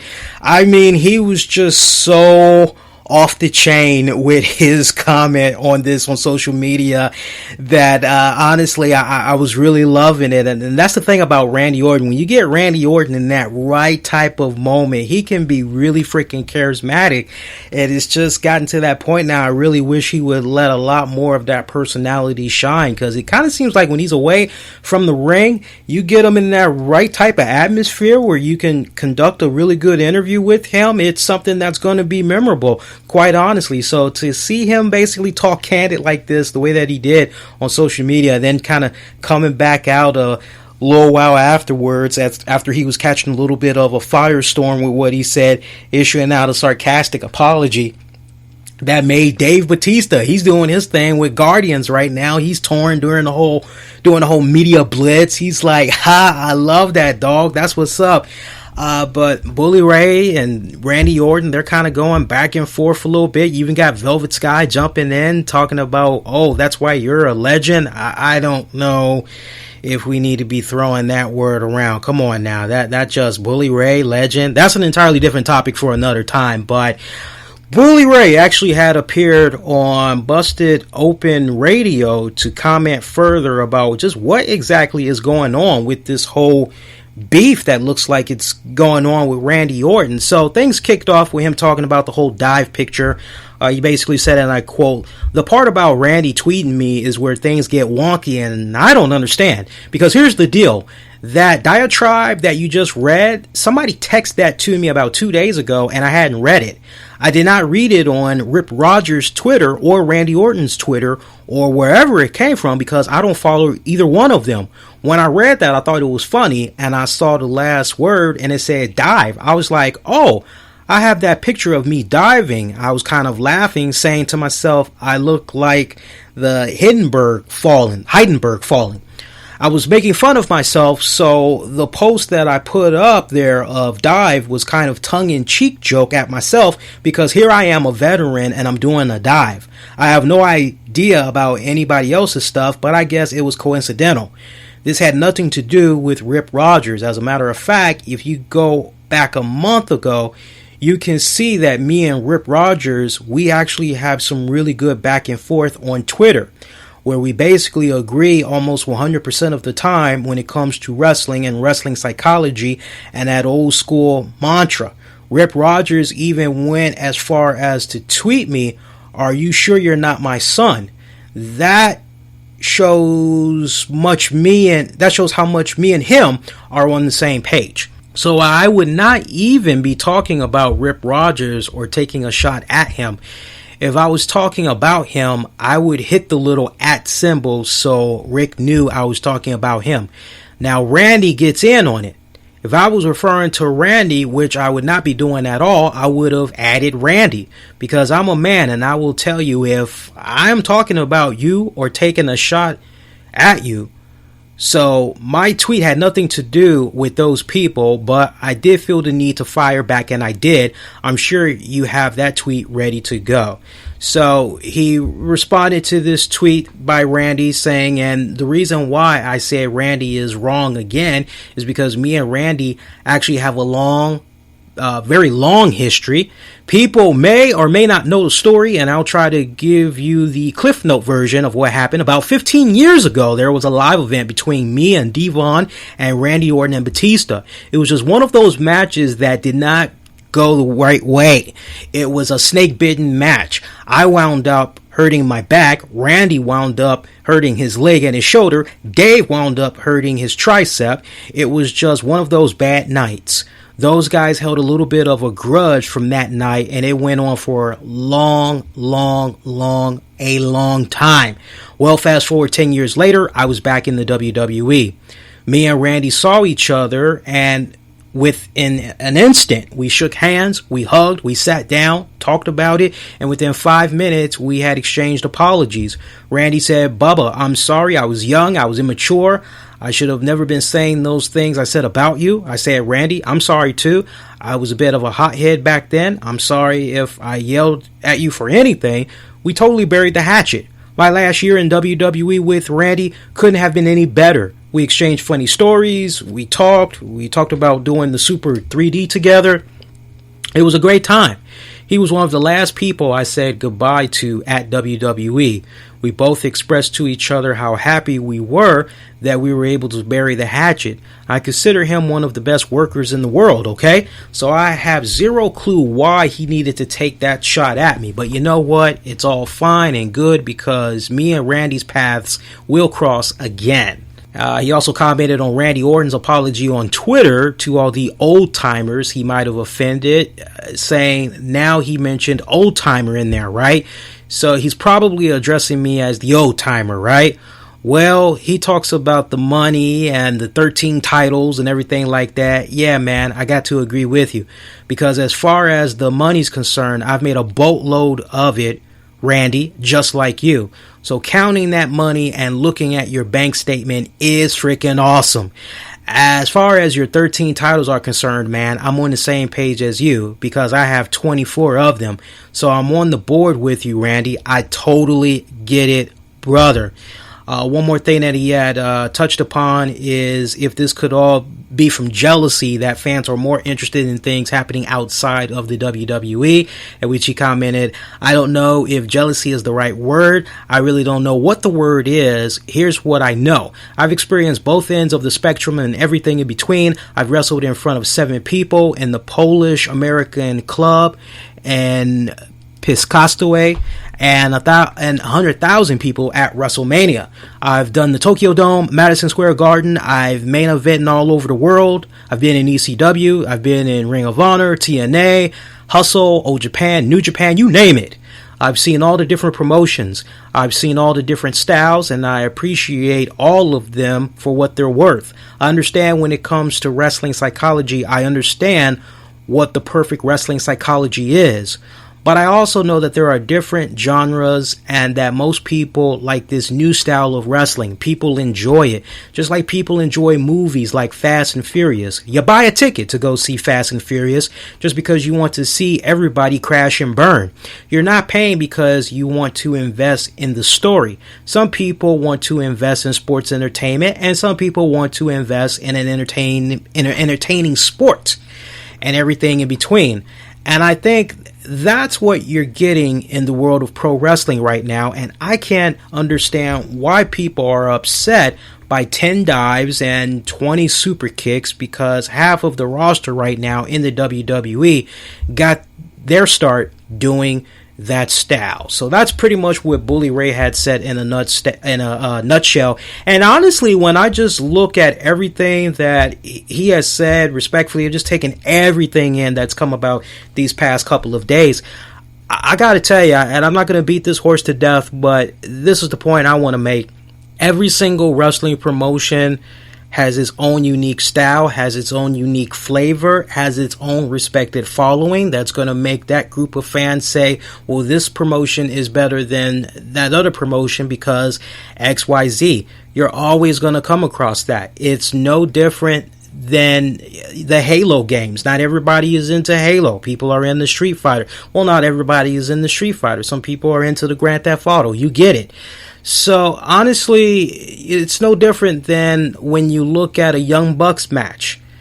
I don't know about you all, but I have nothing personal against the Young Bucks, but every single time I turn on my television and I'm in a situation maybe where I'm browsing online, I'm looking up some wrestling matches, and I see Young Bucks are part of it, I gotta almost be ready to hit the fast forward button, because I know for a fact the Young Bucks are gonna just come out there and they're gonna spam the hell out of the super kick. A move which I love so very well, a move that I grew up on courtesy of Shawn Michaels, because I knew when he did that, that was it was over. And now it has just been spammed so many times. It's gotten to that point now where people are automatically kicking out, or they're automatically doing like a damn kip up after getting super kick. That's the point that we're at now. So it really depends on the promotion that you're looking for. Like Ring of Honor, really great promotion. I love the creativity that flows in some of their story arcs. I love some of the characters that we have over there. Dalton Castle, love him the most over there.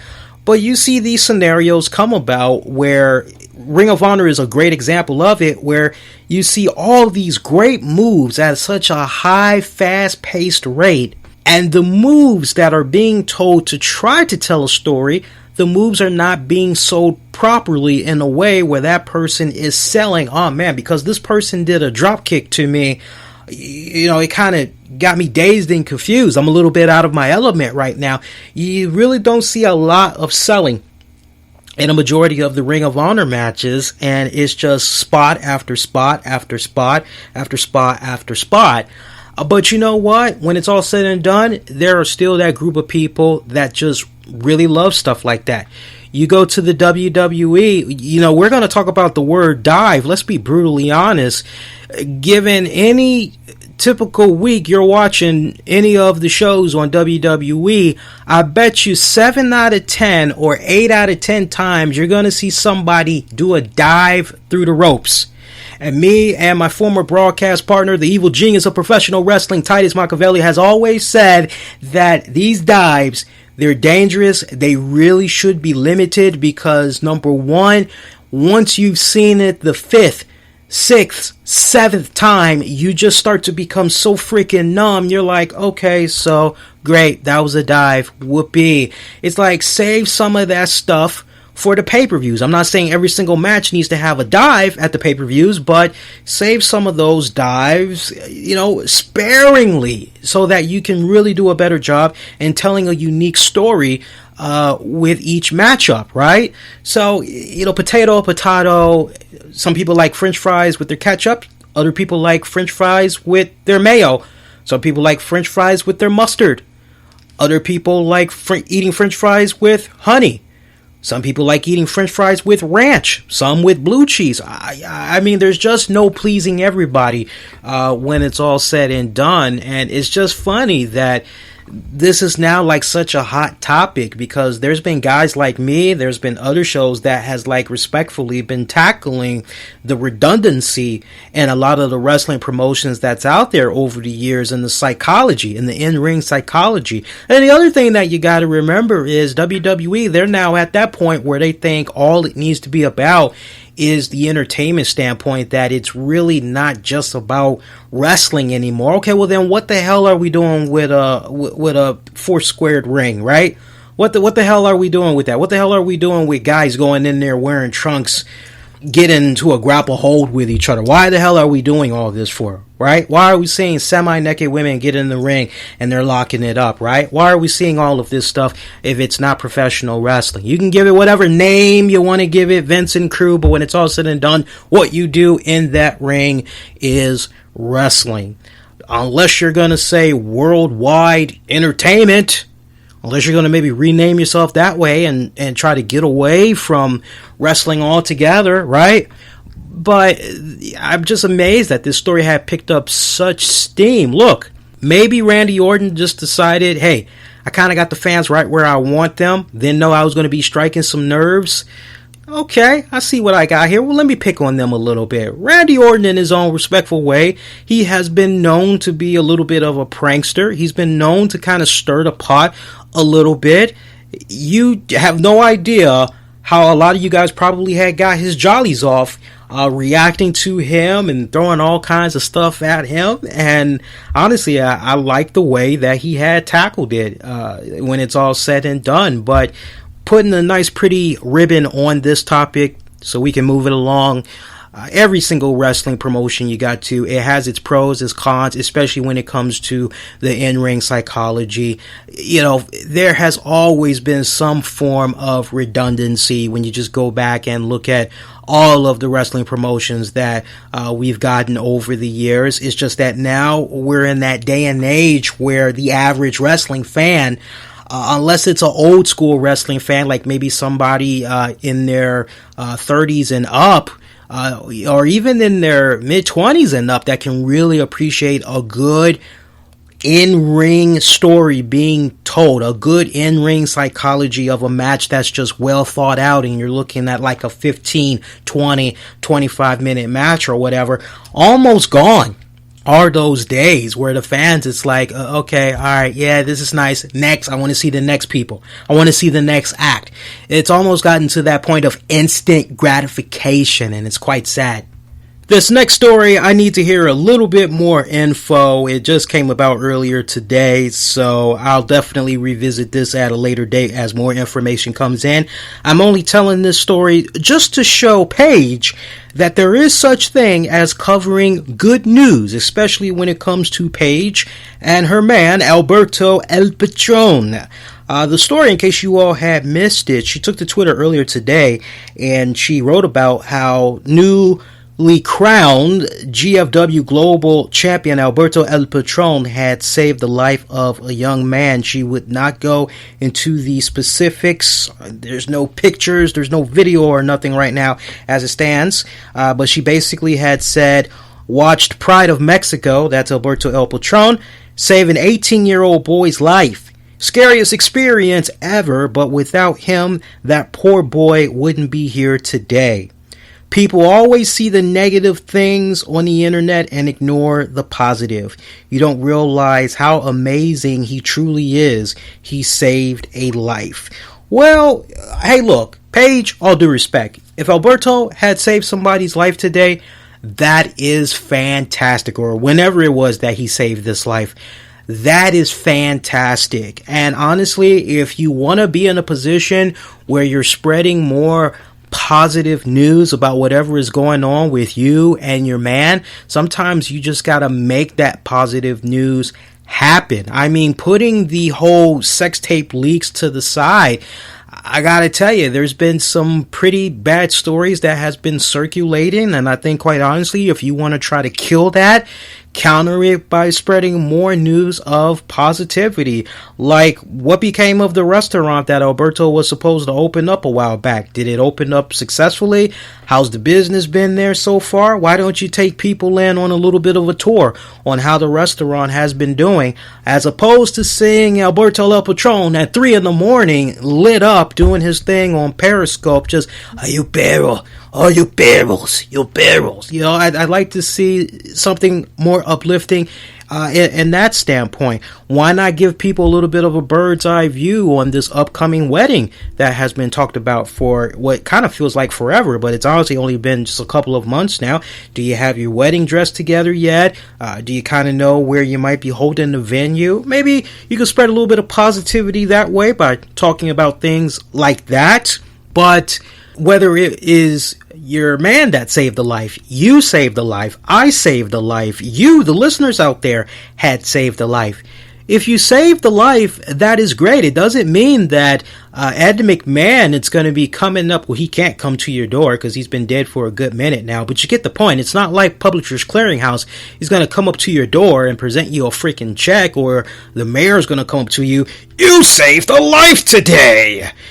you deserve a reward. We're going to pay you in gum. You know, it's like you do it because it's the right thing to do. Sometimes some of the greatest acts of kindness, the greatest acts of generosity happens when there are not cameras around, when the press is not around. Something that I'm always reminded about, Taylor Swift.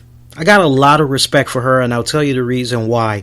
At her own accord, quietly, without any publicists, without the media knowing, not even hardcore diehard fans, the paparazzi, she discreetly goes and she meets with sick Make-A-Wish people. She meets with just fans that aren't even on the Make-A-Wish list, but somehow it gets to her that they have been like a big fan of hers for a couple of years, and she finds out that they're not really doing too good. She will just go at her own accord, no cameras, no nothing. Now, you'll only know about it after the fact, because a scenario could come about where she says to them, well, hey, would you like to take a picture? And that person is like, oh my God, yes, that would be so awesome. Thank you so much. And then that person, their parent or whatever, they pretty much share it on social media. And that's usually how you find out. You find out after the act of generosity is done. You know, in today's society, what I really want for Paige to understand is that's great if this is in fact true that Alberto had saved a life, and you want to talk about, oh, we need to be spreading more. You know, some of the greatest acts of kindness isn't always publicized. Sometimes you have to create your own news, especially when you can back it up. Sometimes you have to create your own news and put it out there that way. Although even at that, some people could look at that and say that what you're putting out there is alternative facts. Food for thought. Hey guys, don't forget tonight you'll be able to see CM Punk as well as The Miz. The Miz will be returning to MTV tonight to host the reunion for the Challenge Invasion of Champions competition at 8 p.m. Eastern. This will air right before the season premiere of MTV's The Challenge Champs vs. Pros competition. That's actually going to be featuring CM Punk as one of the pros. It's a 6-week competition filmed last month in California, and it features pro athletes going against MTV Challenge champions with $100,000 in fettuccines. That's going to be up for grabs to be split between one man and one woman. Money won by the athletes will go to a charity of their choice. Punk is listed as a UFC fighter and will be competing on behalf of the Paul's Chicago charity. His MTV bio reads for Punk, CM Punk, born Phil Brooks, is a UFC fighter. Prior to making his UFC debut, he was a WWE superstar and two-time WWE champion. In addition, he worked with the Chicago Cubs, Chicago Blackhawks, and the NHL Network as a guest analyst. Punk has accumulated a large social media following and is teaming up with The Challenge to benefit Paul's Chicago. It's actually a trailer that's floating about right now for you all to check out. And in case you all had missed it, we got the new SmackDown intro that's floating around. John Cena and Nikki Bella, they have been removed from it, while Chris Jericho, United States Champion Kevin Owens, New Day, Charlotte, Shinsuke Nakamura, Ty Dillinger, Lana, Jinder Mahal, and a few others have been added to it. So in case you all had missed that. And I got to tell you, with regards to just touching upon Shinsuke Nakamura, I'm actually looking forward to this Backlash event that's going to be coming about. I love the poster that they got, by the way, of Shinsuke. It reminds me of that old Bruce Lee movie, The Big Boss. That's like one of my all-time favorite Bruce Lee movies, man. I just tremendously love the hell out of that movie. One of my all-time favorites. And so much so, if you were to almost kind of do like a side-by-side comparison, it looks very, very similar. And it almost kind of got me thinking. Now, some people may feel that this is kind of like a really dumb idea or whatever, but I think I might actually be on to something. Luckily, some people may say it's good you're not in charge of the WWE, but I think a lot of people that can really think outside of the box and really try to shake things up a little bit, I think this would be a really interesting concept if they did it in such a way where they can be serious about it, but you can be kind of lighthearted funny as well.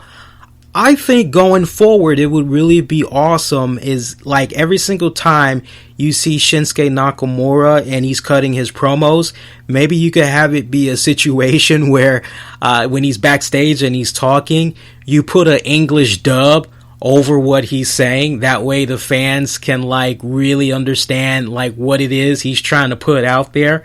I think that would be so awesome because I see the running gag that's happening right now amongst those that have been faithful fans of his way before he came into the WWE.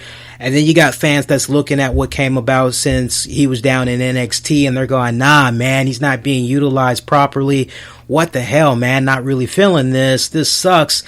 And that's his limited talking skills on the main roster. I mean, it's helped him everywhere else, but for some weird reason, it's not really registering that well overwhelmingly with the WWE audience. And history has shown that, like, no matter how bona fide a star, someone that's Japanese, Asian, or Korean or whatever, no matter how much skill they have, once it comes time for that main spotlight to be put on them, all the in-ring talent in the world, the flashiness that they have, don't mean nothing if they're not really able to cut those promos. So I'm hoping that they don't go this route, but something to maybe entertain. At least do a pilot run, see how the fans may react to it. I'm curious to see what would happen if they took Shinsuke Nakamura in a backstage segment and honestly kind of borrow some elements from some of those great action martial arts films from back in the day, a big bulk of them involving Bruce Lee. And when it comes time for Shinsuke Nakamura to talk, you just have a nice, cool... I wish it could be a situation where maybe you can get my man Low Ki, because Low Ki got that voice. I'm telling you, shoot, man, I love Low Ki's voice. The way he be talking.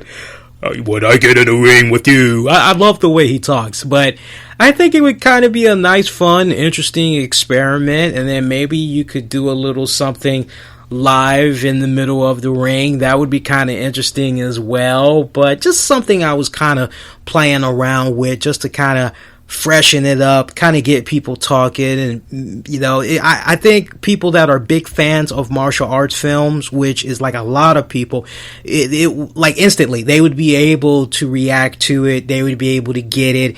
And I think it would be a very interesting, funny gag, especially if you had some scenarios come about where Shinsuke was involved in some type of a brawling segment or whatever. You did it right.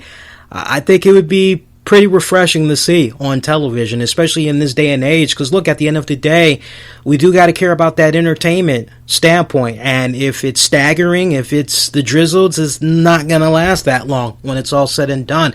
I welcome the dialogue with you all, because I'm curious what you all think about that. Got an interesting story that I want to share with you all, and I really would appreciate it if you all had took the time out to share this all throughout social media, and maybe we can get enough of buzz going where we can maybe get the attention of Chevy, and it's for very good reason.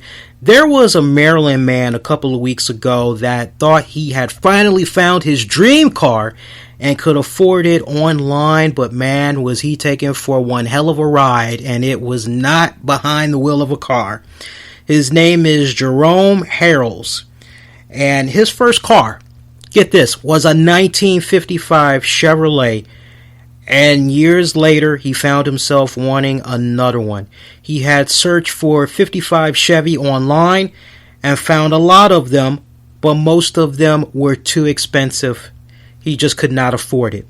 And keep in mind that he is a Vietnam veteran. Now, he saw one for, get this, $3,000.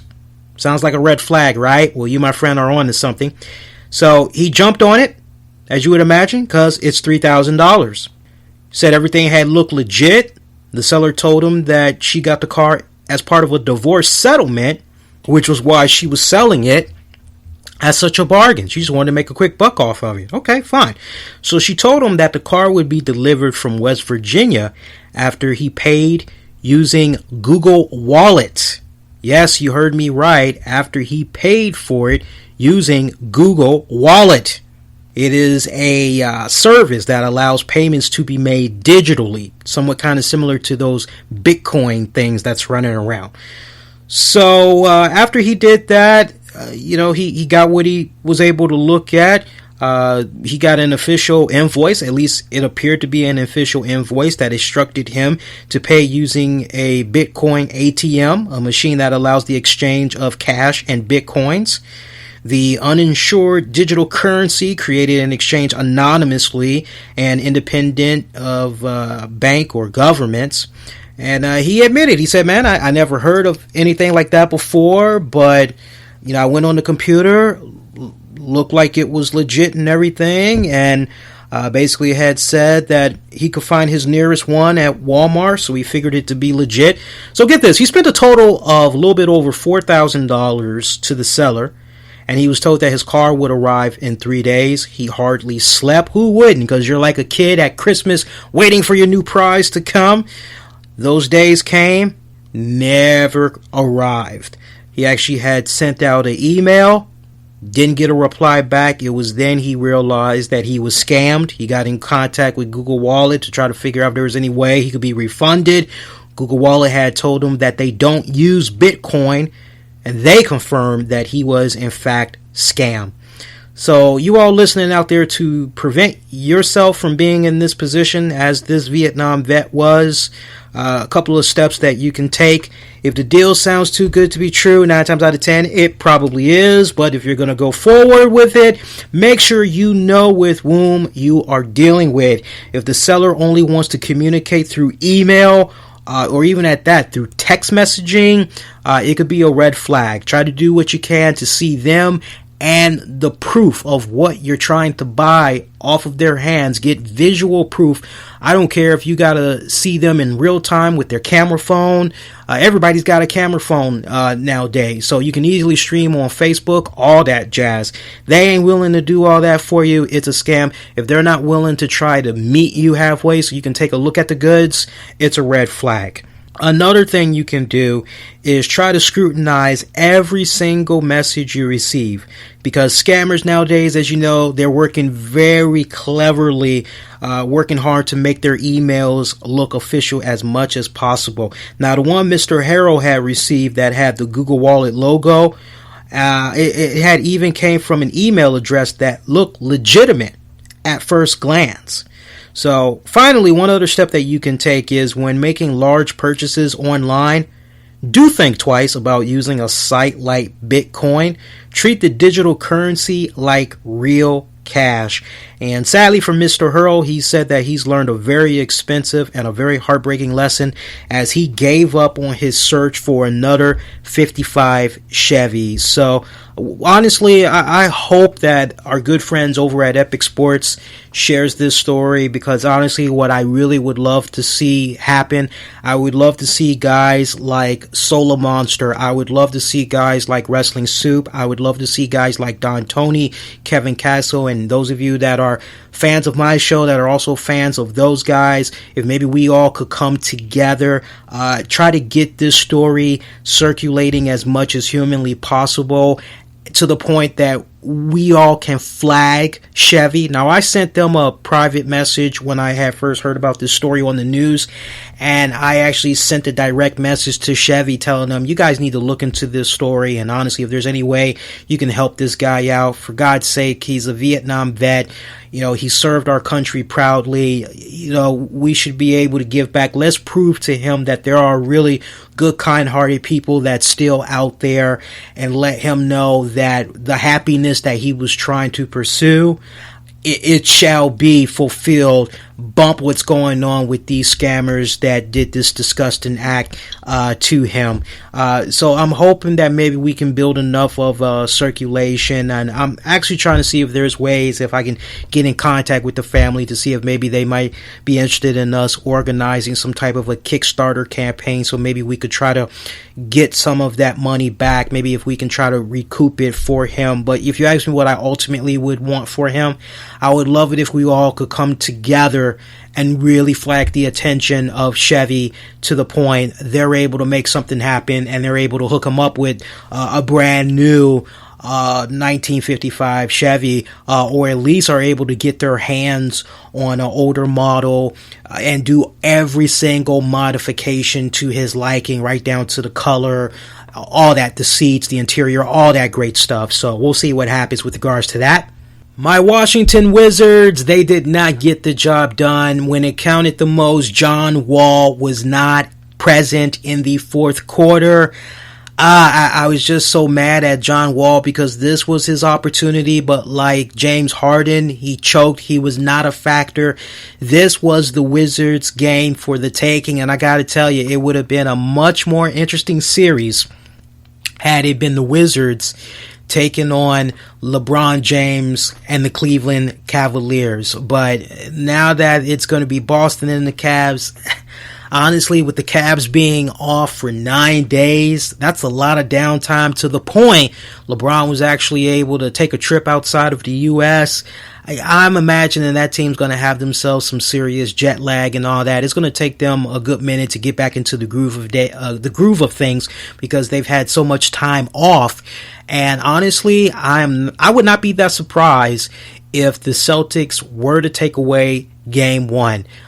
Worst case scenario, I could actually see Boston going 0-2, and then after that, I can see Cleveland just coming right back and just getting the job done, going on to the NBA Finals. I mean, I still feel in my heart of hearts that's exactly what's going to happen with the Cavs. You're going to get there either way. But if you ask me pretty much how this series is going to be looking now, I think, honestly, by the time you get to... so what's that? If I said it's going to be 0-2, so that means you go to Game 3, Cleveland gets that game. You go to Game 4, Cleveland gets that game, so then it'll be tied 2-2. So then you're going to have to go to Game 5. So yeah, I'm thinking like by Game 6, the Cavs should have this all in the books when it's all said and done. I got the Cavs in 6. I'd like to know what you guys think with regards to that one. You guys hear about this? Rinku Singh, who is a left-handed baseball pitcher who's currently a free agent. He was signed to the Pittsburgh Pirates, and if you guys don't know about him, he's pretty much the guy that was kind of responsible for that television show, The $1 Million Arm. Well, he recently had tried out at a WWE Performance Center. Yes, looks like he's interested in being some type of a pro wrestler. And when you see the pictures of him, I tell you, man, and it's not because of the color of his skin, so don't get it twisted, but I am looking at his hair, I'm looking at his eyes, his eyebrows, his face structure. He almost looks like he could somewhat be related to Jinder Mahal to a certain degree. And he's 28 years old, he's from India, got a great look, has a nice build. Wait and see what happens with regards to that one, man. But just thought that was kind of interesting to throw at you guys. Would this mark the first time, guys, that somebody that's basically known for playing baseball has decided they wanted to step into the world of pro wrestling? Is this like the first time something like that has happened? Or are there some other names that maybe you veteran wrestling fans out there can throw at me? Because I don't have any names right now, so I'd like to get some dialogue amongst you all with that one. Other than that, Braun Strowman, he is going to be out for at least 6 months. I got to tell you, when it's all said and done, part of me thinks that Braun Strowman just wanted to try to keep his commitments because WWE was going to be heading out there to the UK. And honestly, that was going to be Braun's first time on the main roster performing in front of a UK crowd. I can kind of understand wanting to keep the commitments and everything, but when you just really kind of look back on it in a nutshell, Braun Strowman had no business being on that UK show. Honestly, the way, and it goes to what I was saying weeks ago, honestly, that match that those two men had at the last Raw branded pay-per-view, that should have been it. We should not have seen them for a couple of weeks. the injuries that they sustained storyline wise in that matchup, that's what really should have been the telling tale, and they both should have been out for some weeks. Let Roman Reigns be the one to come back first. That's honestly how things should have played about in retrospect, right down to the point, even after it was kind of revealed that Braun Strowman was going to need to have some type of surgery. You could have easily done some type of a scenario where Roman and Braun, they can't stand each other, they hate each other's guts, and they have just a brawl of all-out brawls in the back, and you could have done something very extreme, very clever or whatever. You could have operated that way. Hell, you could even go back to the point where Braun Strowman had did what he did to Sin Cara. You honestly should have had a Kurt Angle approach Braun Strowman and say, hey, with what you did, I'm not sure if that was the episode where maybe Dean Ambrose and The Miz were co-GMing that night, or if Kurt Angle was, I want to say Kurt Angle was there. I kind of want to say Kurt Angle was there.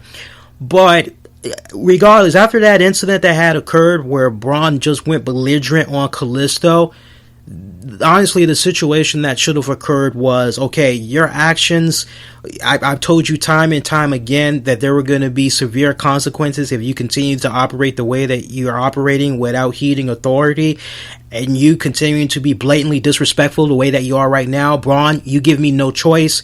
You are indefinitely suspended as of right now. Leave the arena. You are not to touch any arena that the WWE is in. You come within a mile, you will be arrested on the spot. You will spend the night in jail, and you basically should have security and police officers escort Braun off the premises, and that honestly should have been the last time that we saw Braun Strowman. There's so many other scenarios, but to just do the lame-ass finish that they did with Braun out in the UK from last week, I just thought that was so freaking weak on so many levels. But as you all would imagine, is this a significant blow for the WWE right now? Well, it depends on who you ask, because certain people will go, well, hey, look, we still got Roman Reigns, so it's all good. But you got those people that were really starting to come around to Braun. They finally just released a Braun Strowman t-shirt. And now you got this situation where Braun's going to be out building really great momentum. I'm telling you, he was building some really great momentum. A lot of people, including myself, were under the impression, hey, maybe there were going to be some big plans for him going into SummerSlam. Maybe he was going to be taking on Brock Lesnar. That's one idea I have been floating around, flirting with for a good minute now. But now with this story of him basically being out for like about 6 months, it definitely changes the landscape as far as the creative direction that WWE is going to need to go into. And I'm telling you guys, I hate when an injury like this happens, especially when a wrestler is starting to get so white hot and everything, because see, this isn't like how it was when Stone Cold or Triple H, they were gone for like a year. Crowd freaking remembered them and they were able to pretty much pick up right where they left off. No. 6 months is like an eternity, and today's wrestling fans, their taste, it changes so quickly. What at one point was really popular, what was trending, what was hip or whatever, now, that's yesterday. So what's happening now? So do I feel that Braun Strowman may get lost in the translation when you fast forward 6 months from now? No, I don't personally feel that way.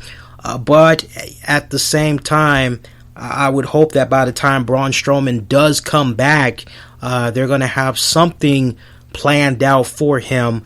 The timing just sucks, though. I was kind of hoping that if there was going to be a future Money in the Bank event, that maybe Braun Strowman was going to be the one to win that. And who knows, maybe that could still happen.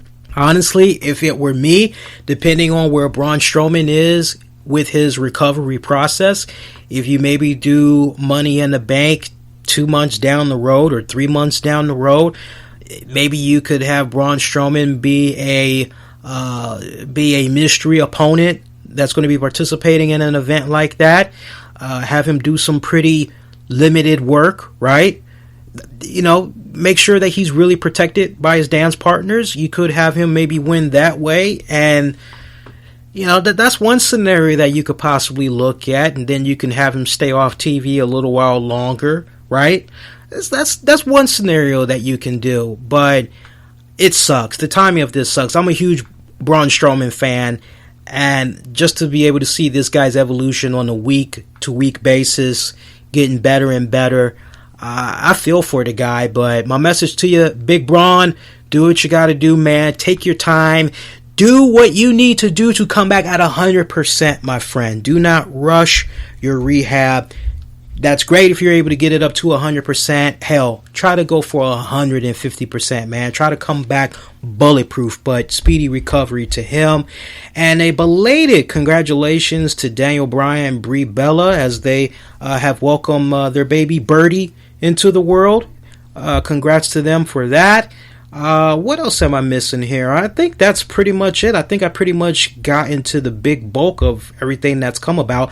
I know we have the WWE, man, you got TakeOver, you got a UK event that's going to be happening, you got Backlash. I'm going to be doing some stuff on Facebook Live all this week, so make sure you guys tune in for that. Follow me on Twitter and Facebook at the RCWR Show, as I will be keeping you guys up to date on any future news, and for sure I'm going to be doing special Call That Match editions of the RCWR Show exclusively on Facebook. I'll be offering my match predicts for TakeOver, Backlash, the whole 9 yards. We'll also preview this WWE UK thing that's going to be coming up, so that should be pretty fantastic, man. So other than that, your next edition of the RCWR Show is going to be coming at you on Tuesday night, May 23rd. Make sure you tune in.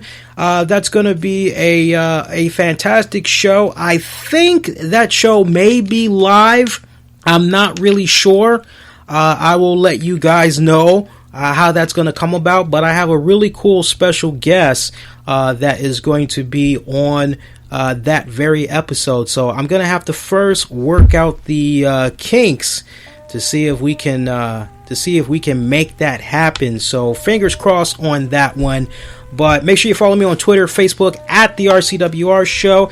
And hey, man, continue to support me on Patreon for exclusive RCWR Show bonus content. You'll also get access to the 30 with Lee episodes. Patreon.com/RCWR Show. Until next go round, wishing all of you all to be safe. Most importantly, be kind to one another. I will see you all next go round. Everybody, do take care.